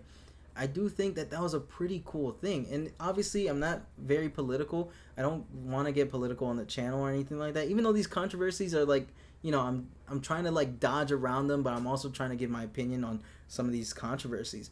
You know, over here in America, we see this very feminist movement and stuff like that, where a lot of things are going on over here, and obviously it's shown in our superheroes as well. If you watch Marvel, we're getting a lot more female characters. We're getting a lot more women in these movies and shows, and it's cool, right? So to me, Horikoshi kind of displayed it like that. Like, of course, the hero over here in the U.S. is a strong woman. It's a strong female character, and I thought that was a cool way to like sort of show that in comic form without really like telling us, right? So I thought that was pretty cool. So and I think her quirk and stuff like that was cool as well. Yeah, I don't like that quirks can be anything. This isn't Jujutsu Kaisen or JoJo. I prefer it to be more biological. I can definitely see what you're saying there, but it's the fact that it was also explained in the series that Eri, for example, I think her parents' quirk was like mud and like some other thing, and she had a completely different quirk compared to the two. It wasn't something that she gained from a generational thing. It was something that she gained that was out of nowhere, right? It was like an unknown variable to, I guess, right? Because she should have gotten either parent's quirk, but she got a totally different quirk. Maybe the mom wasn't loyal. Nah, I'm joking. But she got a different quirk, and it's explained that certain kids or certain children don't necessarily get either parents' quirks or from a generational thing, right? They don't get their grandfather's quirk that they had or anything like that. They can manifest a completely different quirk compared to what their family members have. So I think that was the way it was kind of explained, like why other characters like 13, for example, has like black hole and stuff like that, why we have wildly different quirks aside from like these elementals sort of things, like water, ice, fire, lava, or whatever, right? And lightning and I said water already, but why it isn't just those elemental things. It's a variety of things. It's a bunch of different wild things. That's why freaking Sero has tapes coming out of his arm, right? So I do think it was kind of explained, and even though you might not like it, but at the same time, in My Hero Academia, there was nothing in My Hero Academia that said that quirks necessarily needed to be this or that. Even though we do get biological understandings of how a quirk functions. Like, I believe in the beginning of the series, it was like if somebody shoots water out of their fingers, and they say that it's just water, but later on they find out that they're actually turning the air into water through the hydrogen and the H2O that's in the air, right? That they're turning that into water that they can shoot out of their hands. Then they can change that in their like little resume type of thing, or like for what their quirk function really is. So there is some biological sense to it all, but for other quirks it doesn't really have that, and there's no real like definitive thing that says that a quirk needs to be all this biological stuff that happens within the body. So it's there, but at the same time, there's nothing that says that quirks cannot be anything. I'm dying right now, dude. It's the most I ever talked. Okay, let's see. I love DBZ. I read that one earlier. I need to watch DBZ. Watch it. It's pretty good. I like early Dragon Ball. Like, there's different sections of it. There's obviously Dragon Ball, which is when Goku was a kid, and then there's Dragon Ball Z, where Goku's a teenager and adult, and there's Dragon Ball Super, where like he's basically a grandpa, and it's still cool. Super isn't really like that great compared to DBZ and DB, but it's still fun. And even though I know a lot of people don't really like it because the story might not be for them, or they think certain characters lack development and stuff like that, I don't think every series kind of needs to be like that. To me, Dragon Ball is dumb fun, right? It's something that's very cool. I love the way the fights are sort of choreographed, right? Especially like early Dragon Ball Z. Goku versus Vegeta is still my favorite fight in that whole series. So, yeah, that if you need to watch it, or if you haven't watched it yet, I do recommend it. I think it's cool. Just watch it on your spare time. It's not like One Piece where it's like a billion episodes long, so it shouldn't take that long to like get through it or anything like that. But it's still a good watch. I think it's all right, right?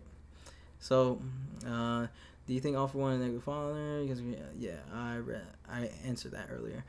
Yeah, I feel like I'm the only one that cried when Sir Nine-Eye died. Sir Nine-Eye died, bro. See, I wish I was like in a MHA encyclopedia, because I would have said that too. But yeah, Sir Nine-Eye got murked, man. Hi, Molten Master. Sir Nine-Eye got murked, and that is something that got glossed over, and not a lot of fans talk about either, right? They're mostly just focused on what's going on with the female characters, which I think it's kind of disingenuous in a way to just say only bad things happen to female characters, but then Sir Night-Eye literally had a hole blasted through his chest.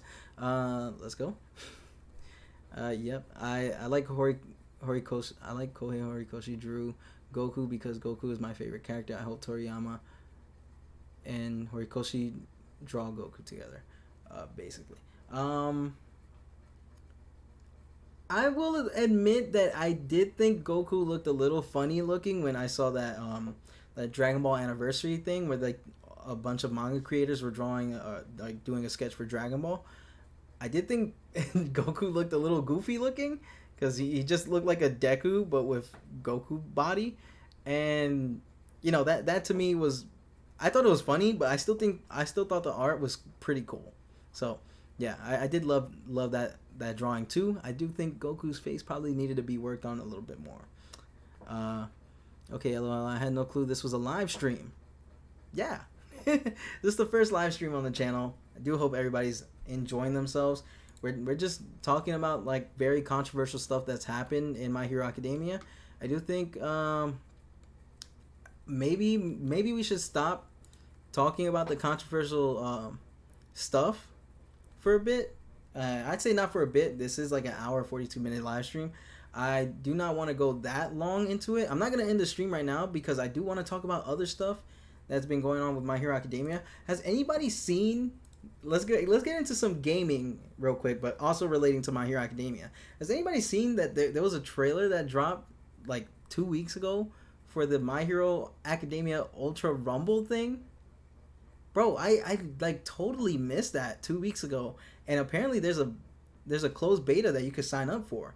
If some of you guys have a PlayStation 4, because that's what it's for, the closed beta is on PlayStation 4. If you guys have a PlayStation 4 or PlayStation 5, you go to the Bandai Namco website for that game, the Ultra Rumble, and sign up for it if you're interested. I signed up for it because obviously I'm a My Hero Academia fan, and I am very interested in that game. It's a battle royale, so I'm very interested in that. So I kind of can't wait to see if I get picked to play that thing, because if I get picked to play it, I'll live stream it on the channel.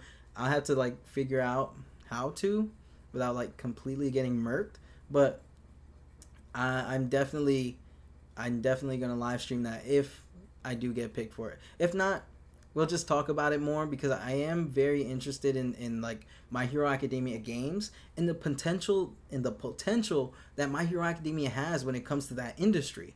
Let's get, instead of like Ultra Rumble, let's just talk more about like the potential My Hero Academia could have when it comes to gaming. Gaming, like I said, I'm a very big gamer. I built my own PC. I play tons of battle royales and just other games in general. And I love My Hero Academia a lot, where I think gaming, they could do very big things in gaming.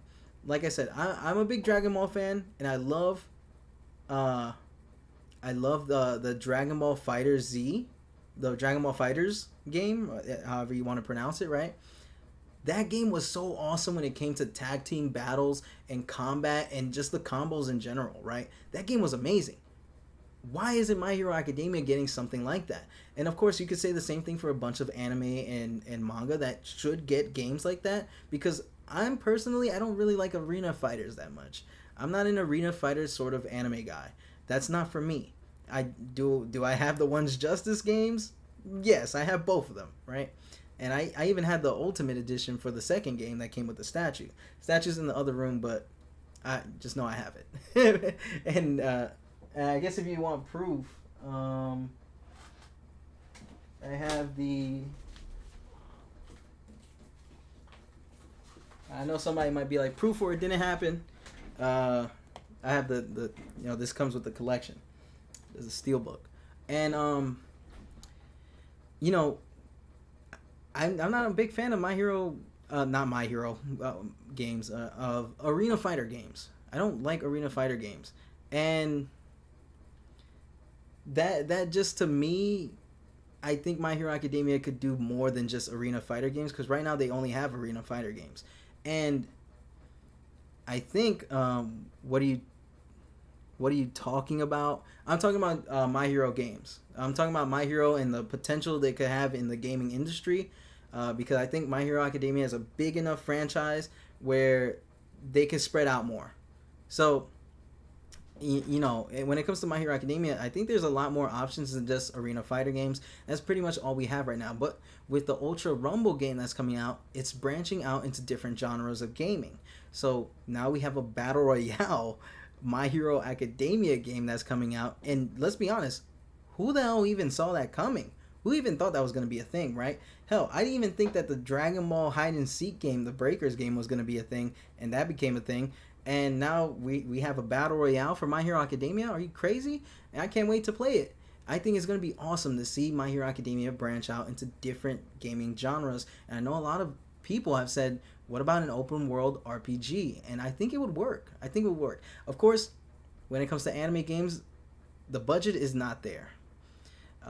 It sucks that there's no good budget anime games like that. Like when it comes to like shonen titles. And I guess you could say, oh, but Demon Slayer has a good one, Naruto has a good one, Dragon Ball has good ones. Yeah, but those, I guess you could say, is a little different, because One Piece games kind of suck. One Piece Odyssey was an open world RPG, I guess you could say, or was an open world game, and that thing was ass. I thought it was ass. I have the game in the other room, and I tried to play it, and it wasn't good. I didn't like the fighting mechanics in the game. And I think just a lot of the anime games are just very low budget to an extent, right? Are very low budget, and My Hero Academia kind of does have that problem. Once Justice came out, and at that point we had the Storm games, and the Storm games looked a lot better, and My Hero Academia's One Justice looked like it belonged on PS3, and that was insane to me, right? It had like PS3 looking graphics, and it still doesn't look all that great now when you really look at it. And even though Ultra Rumble looks to have taken assets from that game. So, if we're going to get a My Hero Academia game, or if we're going to see My Hero Academia branch out into different titles, I would like to see more budget being hit with it, right? Like going with it. So, yeah, right. So I do hope that when it comes to My Hero Academia, that they do end up branching out more into different types of games. No, I don't want no more arena fighters. Give me some new interesting takes on different genres with these characters, right? Spider-Man, Marvel, they have cool games where it's open world and you're swinging around and stuff like that. We could probably get something like that from My Hero Academia. It would be cool, right? I think it'd be interesting. But yeah, that's about it on the gaming topic. I wanted to talk about that for a little bit because, it's something that's very interesting to me, especially since I'm very passionate about gaming.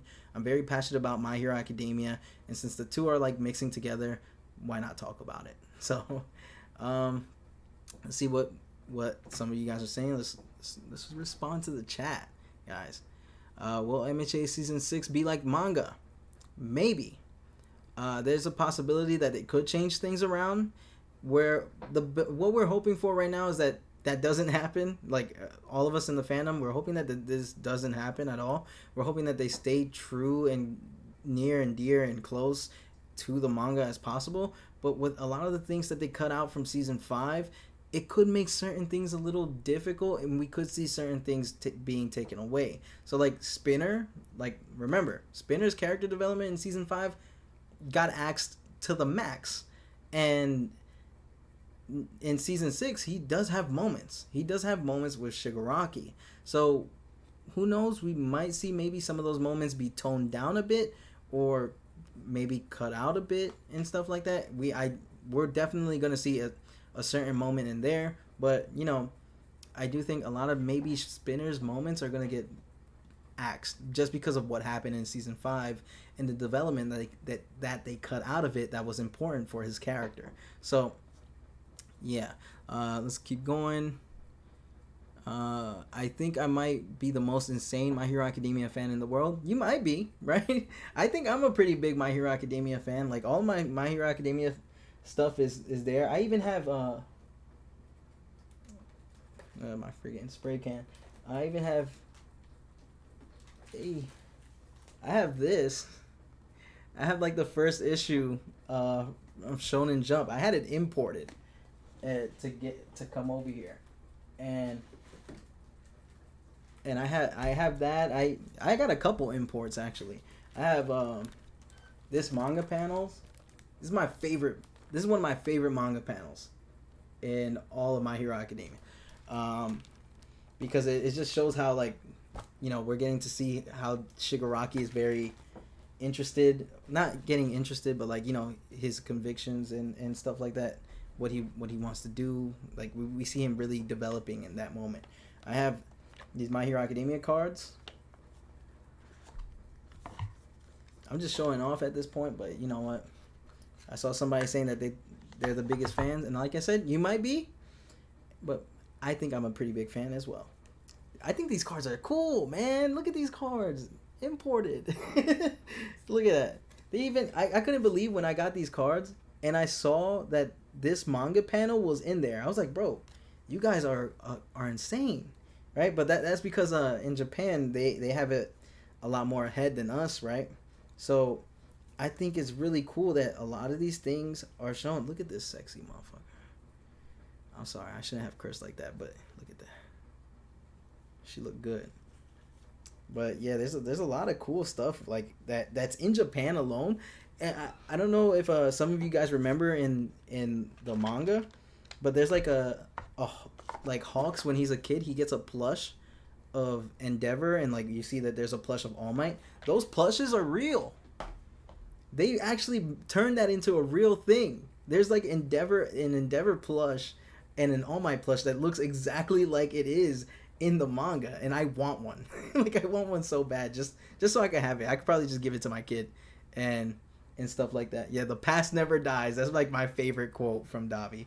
But yeah, I even have some Funko Pops around here. My webcam is actually standing on 2 Funko Pops right now, like boxes, because I wanted it to be like on level with me, and I didn't have any like sort of mount to sort of do that. This is ghetto, guys. This is ghetto. I know, but like, you know, there is a, you know, I have 2 Funko Pops in like some protective cases that I have my webcam standing on, and it's the All Might Glow in the Dark. It's from 2017, and the Masto Choco, which is, those are, I guess you could say those are pretty rare ones, right? I think they're like one of the most expensive ones to get, but yeah, I have those. I have this fucking bleep. I have this, and I have some other stuff too. But yeah, let's keep on going with that. I can't believe I cursed like that, guys. I'm so sorry. On stream too, I'm gonna get banned. It won't be ruined. Probably not, even if Bones screwed some things up, which is debatable. They have probably learned a lesson. Yeah, that is true. I'm hoping that they do that, or that they did sort of learn or heard our the outcries from the fandom of how sort of messed up, or how they thought certain things were messed up, that certain things got taken out and certain things were censored and stuff like that. I'm hoping that they have heard the backlash and really sort of switched it up for season 6, because season 6 should be the greatest My Hero Academia season to come out. For now, right? Season 6 should be that season. That's the season that's like, holy crap, this is crazy, right? It should be that. It should have been season 5, but obviously stuff that happened with season 5, a lot of people got pissed off about it, and it wasn't that. So season 6, now everybody's like, season 6 is going to be that season. And so I'm hoping that they did listen to us. They did listen to the fans, and that they will change some things up. Now, let's keep on going. Giving the reactions. I read you Toma Hair from Battle Season 5. Awesome. So you did like a redraw. That's cool. My room is literally all My Hero Academia. There's other anime, but most of it is MHA. That's kind of like me too right now. Most of my stuff is My Hero Academia and a little bit of Dragon Ball and Star Wars, because I do like with Star Wars. I wear My Hero Academia clothing. I eat My Hero Academia themed food. Oh, so you're one of those that get like those like snacks that have those characters on it, like that you could find in stores.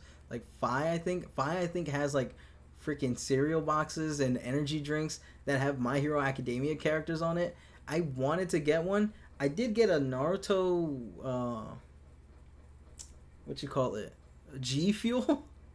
I got a Naruto G Fuel, and I didn't like it because that was my first time trying G Fuel. I didn't like it, but I thought it was cool. Like I didn't keep the can, sadly, but I did get the can. I do want to get the tub just to have it, right? Just to be collector's thing.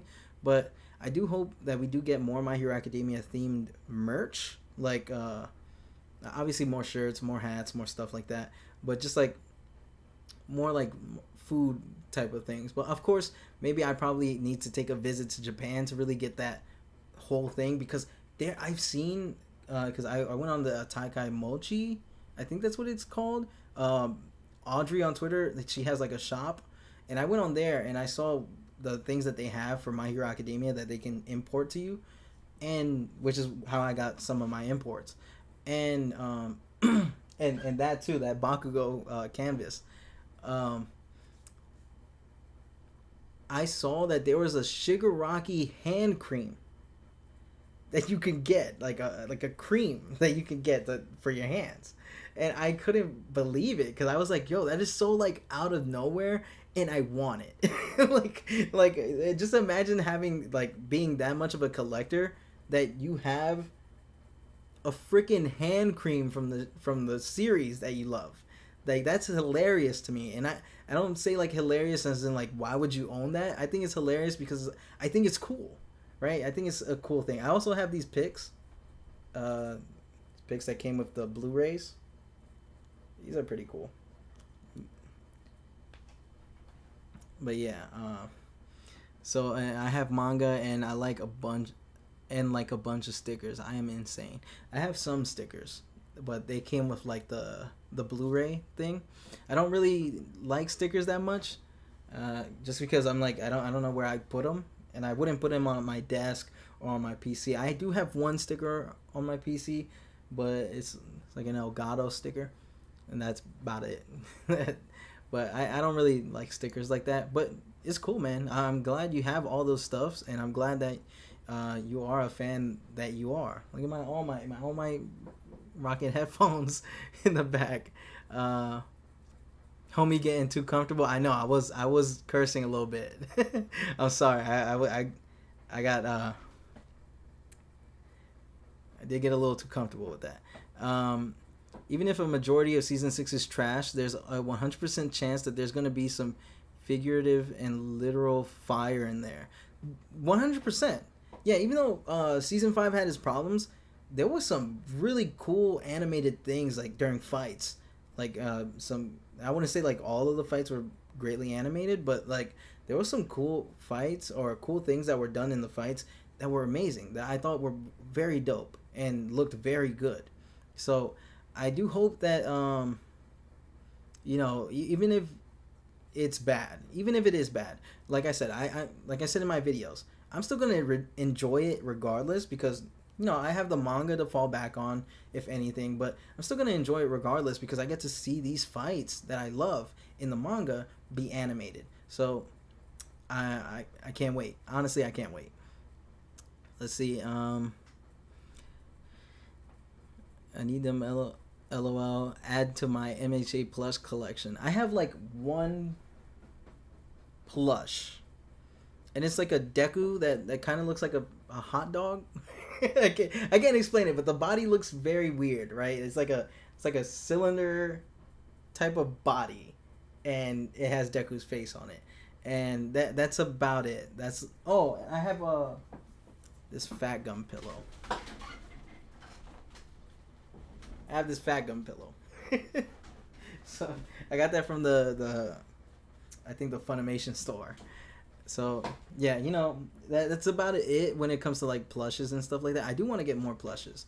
I do think plushes are cool. Plus, I have a kid. I know maybe I don't look like I have a kid, but obviously if you look at the background stuff, there's like kids clothing. I have a kid, and I let him play with that stuff. Like I let him mess around with it, even though like I'm very picky with certain things in my collection. I let him play with my stuff. So let's continue on. Yeah, I do want to get my hands on those that All Might and Endeavor plush. I do think they are freaking dope. We said season 5 was gonna be the hotness. I know, man. The season 5 was gonna be crazy, and then it was a disappointment to the max. I wonder how they're gonna animate Deku's costume. In Epilson? I don't know what that last word was supposed to mean, but if you're talking about like when he rages out and the costume is he looks crazy, like he looks crazy, or are you talking about at the end when he's like more by himself, when he's solo Deku? Yeah, I do wonder how they're gonna animate like the way Deku even like takes damage, right? Because I've seen like in season 5, like when they had like this like a shot where all Deku, Bakugo, and Todoroki were standing together and they were talking, and then they have like no scratches on them, and then when Burnin walks in, she looks at them, and then it zooms in and we see scratches on them, and then when it zooms back out, you don't see any more scratches on them, right? So it's like, right, you know what I mean? Like how they have damage or some sort of damage on their clothing, but you don't really see them. So I'm hoping that in season 6 we do get to see more damage like being done to their clothing that is done on the fly. Like if I see Deku getting punched and in that scene he's supposed to have like a part of his costume ripped, I want to see that happen. I don't want him, because sometimes like, yes, there is some laziness in it where in the manga a character probably has a piece of their clothing a little bit ripped, but in an anime, this is for any anime by the way,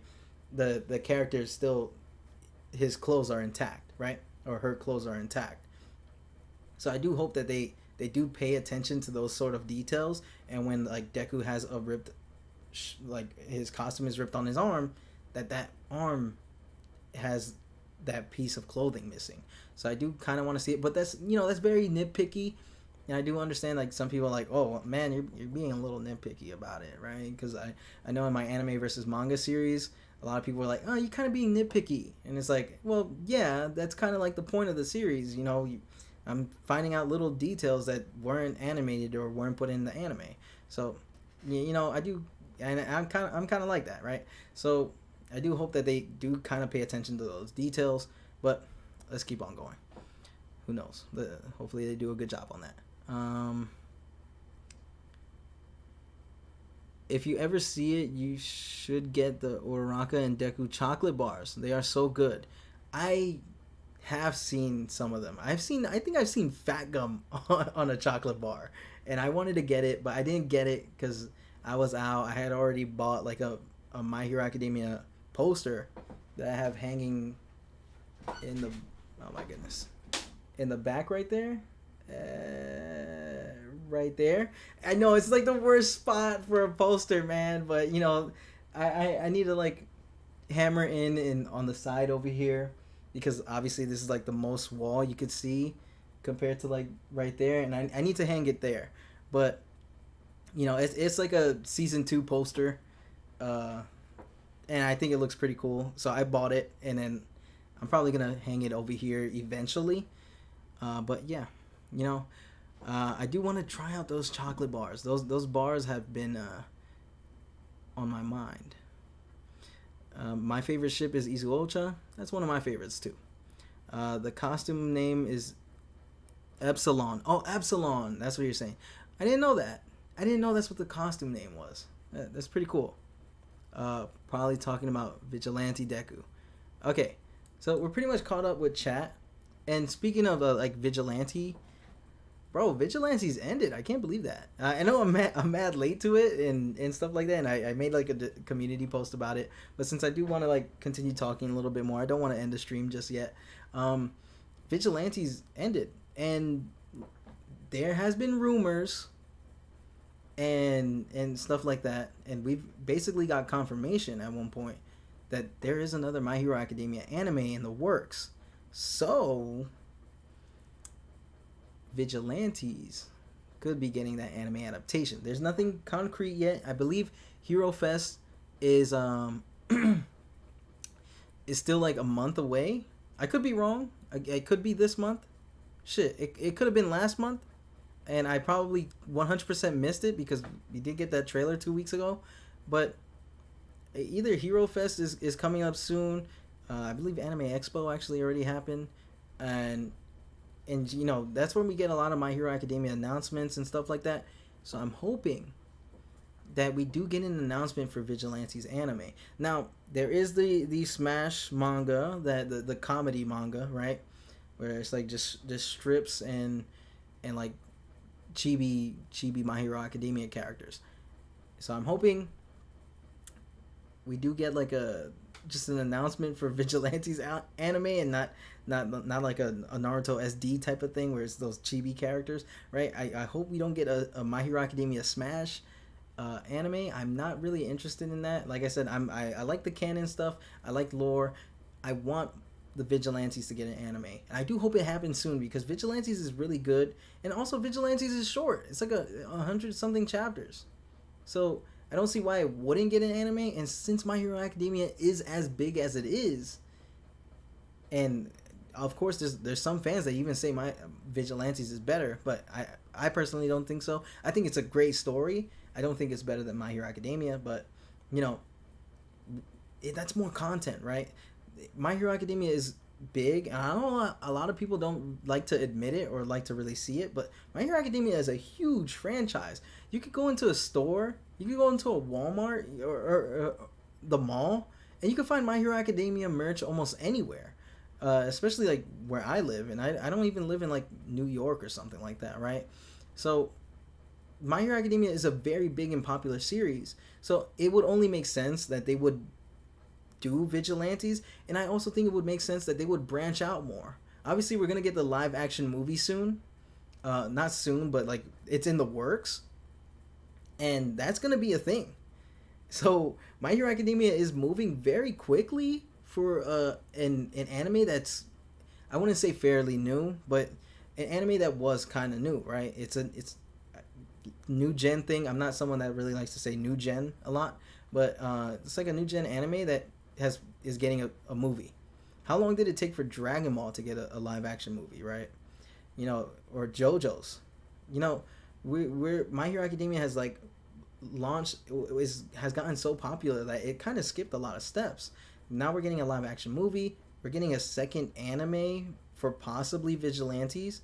It's not confirmed on what it actually is, but we know it's in the works, and we could see a lot more. I'm hoping it doesn't get a Netflix adaptation because we all know how that goes.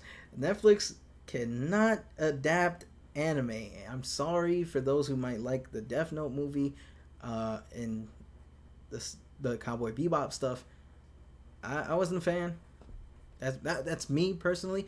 I wasn't a fan of that, of either of those things, and it's just not my cup of tea. I don't think Netflix is capable of adapting things into live action. I hope it doesn't get a My Hero Academia thing, but I do think My Hero Academia is big enough to where it could get spin-offs in just the world itself. Like we could see different stories being created for that take place in the My Hero Academia world that doesn't necessarily need to be canon, but the fact that it has its name, we could see more from the world itself and stuff like that. I think it's cool. I think My Hero Academia has gotten to that point in as a franchise where it can branch off a lot more, right? Maybe we could see some solo series, not like series, but this is manga we're talking about, and manga do it very differently. But we could see like some one shots of different characters. Maybe we could get some light novels for different characters and what they're up to or what they're doing after the events of My Hero Academia, and maybe those can be turned into their own like little movies or little TV shows, and that we can see in the future, right? I think My Hero Academia has gotten to that point. I think My Hero Academia has gotten to that point of Marvel. Now, I'm not saying they're as big as Marvel because everybody knows Marvel. Everybody knows Spider-Man. But I'm saying like they've gotten to that point where they can compete with DC and Marvel. They can probably launch a successful movie franchise as well, and there will be people who want to see it. I mean, like we live in a superhero era, guys, ladies and gentlemen, right?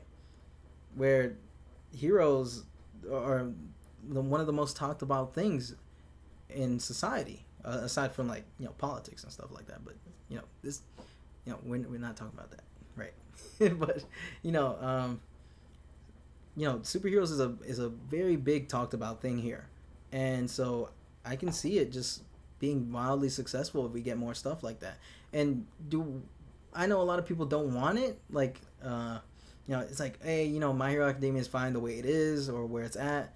I don't want Hollywood to mess it up, but I think it's just cool extra My Hero Academia content, and I don't think it's gonna kill or hurt anybody if we do get like live action movies or TV shows or even just more spin-offs for the manga in general. Horikoshi, I remember I made a video on it and someone was like, I don't want Horikoshi to kill himself over My Hero Academia, like not like I'm just overworking himself, not like actually seppuku, but they don't want him to overwork himself. And I'm like, hey, he doesn't have to overwork himself. He could do the Toriyama thing or the Naruto thing where the creator just overlooks things and he's like, yeah, that sounds good, yeah, that's okay, you could do that. Oh, maybe you shouldn't mess with One for All because that storyline's over, but maybe just do your own thing, and we'll see how it goes from there, right? He could be that person.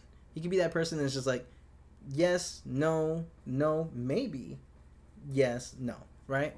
He could be that person, and he doesn't really necessarily needs to work himself to the bone. At this point, he could just oversee what's going on. And I did make a video where we could potentially see the creator for Team Up Missions, I believe that's who it was, the Team Up Missions creator take over after Horikoshi is done. We could potentially see that because of some statements Horikoshi made, but that's not really guaranteed, right? We don't know if that's the case. We don't know if My Hero Academia is going to continue, but I do think My Hero Academia has that potential. We could see sequels that don't necessarily need to be with One for All or Deku, and we could just go with entirely new characters because this world has a lot to offer, I feel like, and we could see a lot more coming from it. So I do think My Hero Academia is that big. I do think we can see a lot more from it, and I'm hoping that we do end up seeing like more movies and stuff like that. Well, a lot more extra My Hero Academia content. I'm a My Hero Academia nerd, so that's what I want to see. But yeah, that's about it for that. I'm gonna read this last one from Travis, and then I'm gonna end the stream because my son is gonna come back home soon, so I do want to like get ready and stuff like that. Plus, it's hot as balls. I'm dying here, guys. I've been dying for the past like 2 hours. But you know what? I do it for you guys because I'm having fun right now. I don't care. But you know what? Have you read Berserk? Says Travis. No, I have not. I have not read Berserk. I heard it's really good, but I heard the animes are garbage. Right? That's from what I'm hearing. I haven't seen it personally. I do think like it sounds good. It's very sad that the creator of Berserk had passed away.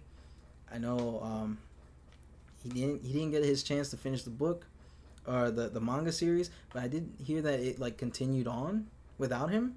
So I'm kind of interested to see how that's gonna work or how people have been reacting to that. I am sad for a lot of the fans who have enjoyed his work, though. Like that's very sad. I can't even imagine if something like that happens like to my hero, like if something happened to Horikoshi, which God forbid, right? I would never want something bad like that to happen to anybody who enjoys any sort of manga. So I do want to check out Berserk, but I don't think I'm gonna check it out in anime format, which is probably like the easiest way to do it. But I don't want to just because I heard the anime is really bad, and a lot of Berserk fans don't really recommend it. They're like, just read the manga, dude. You don't want no part of that anime. So yeah, that's pretty much it for the stream. It's been 2 hours 15 minutes. It's been a hell of a ride today. I'm very glad that we got to do this today. It's the first time we got to talk about some controversial topics in My Hero Academia that lasted pretty longer than I thought it was going to be, because I didn't think I was going to go on for that long for certain topics, but I kind of did because I was messing up. I was choking up or stuttering, and sort of, I'd say like maybe I was going off topic because I tend to do that. I tend to go off topic a little bit. I probably did that like this past like 30 minutes, honestly, when I was talking about the extra stuff, not the controversies. But we can pick up the controversies in a different stream, maybe next week. I do want to like continue doing these streams, or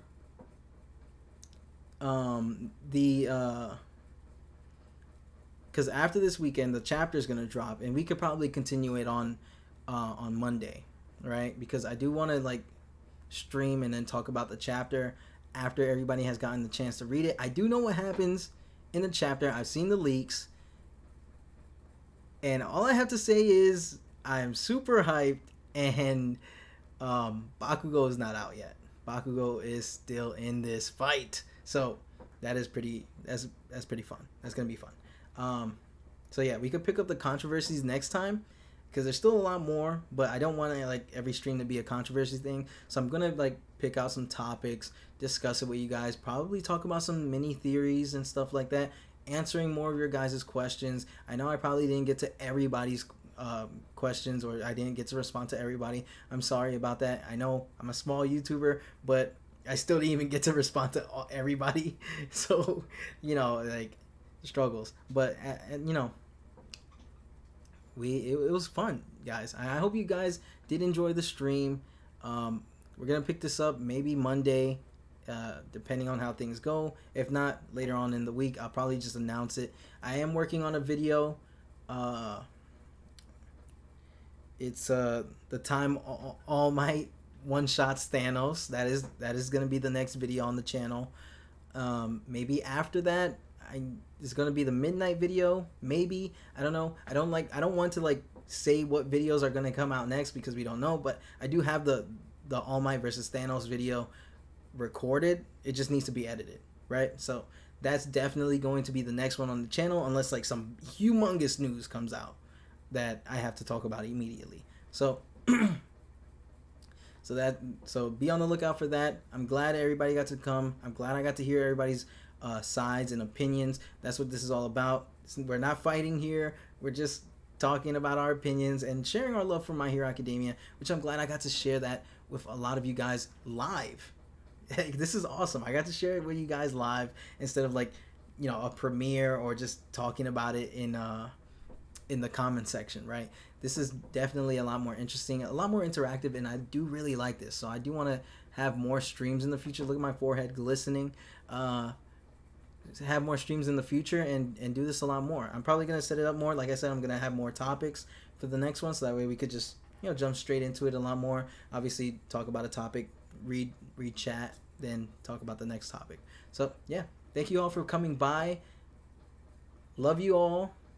Thanks for being patient with me with my uploads and stuff like that. You know, I don't really get to say that often, and we're close to, I believe, 9,000, 8.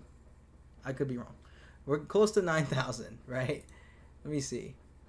Yeah, we're almost close to 9,000 subs. So, you know, hopefully by, I think maybe when season 6 drops, we'll probably hit 10K. So, yeah, I can't wait. Thank you all for joining. Thank you all for coming through.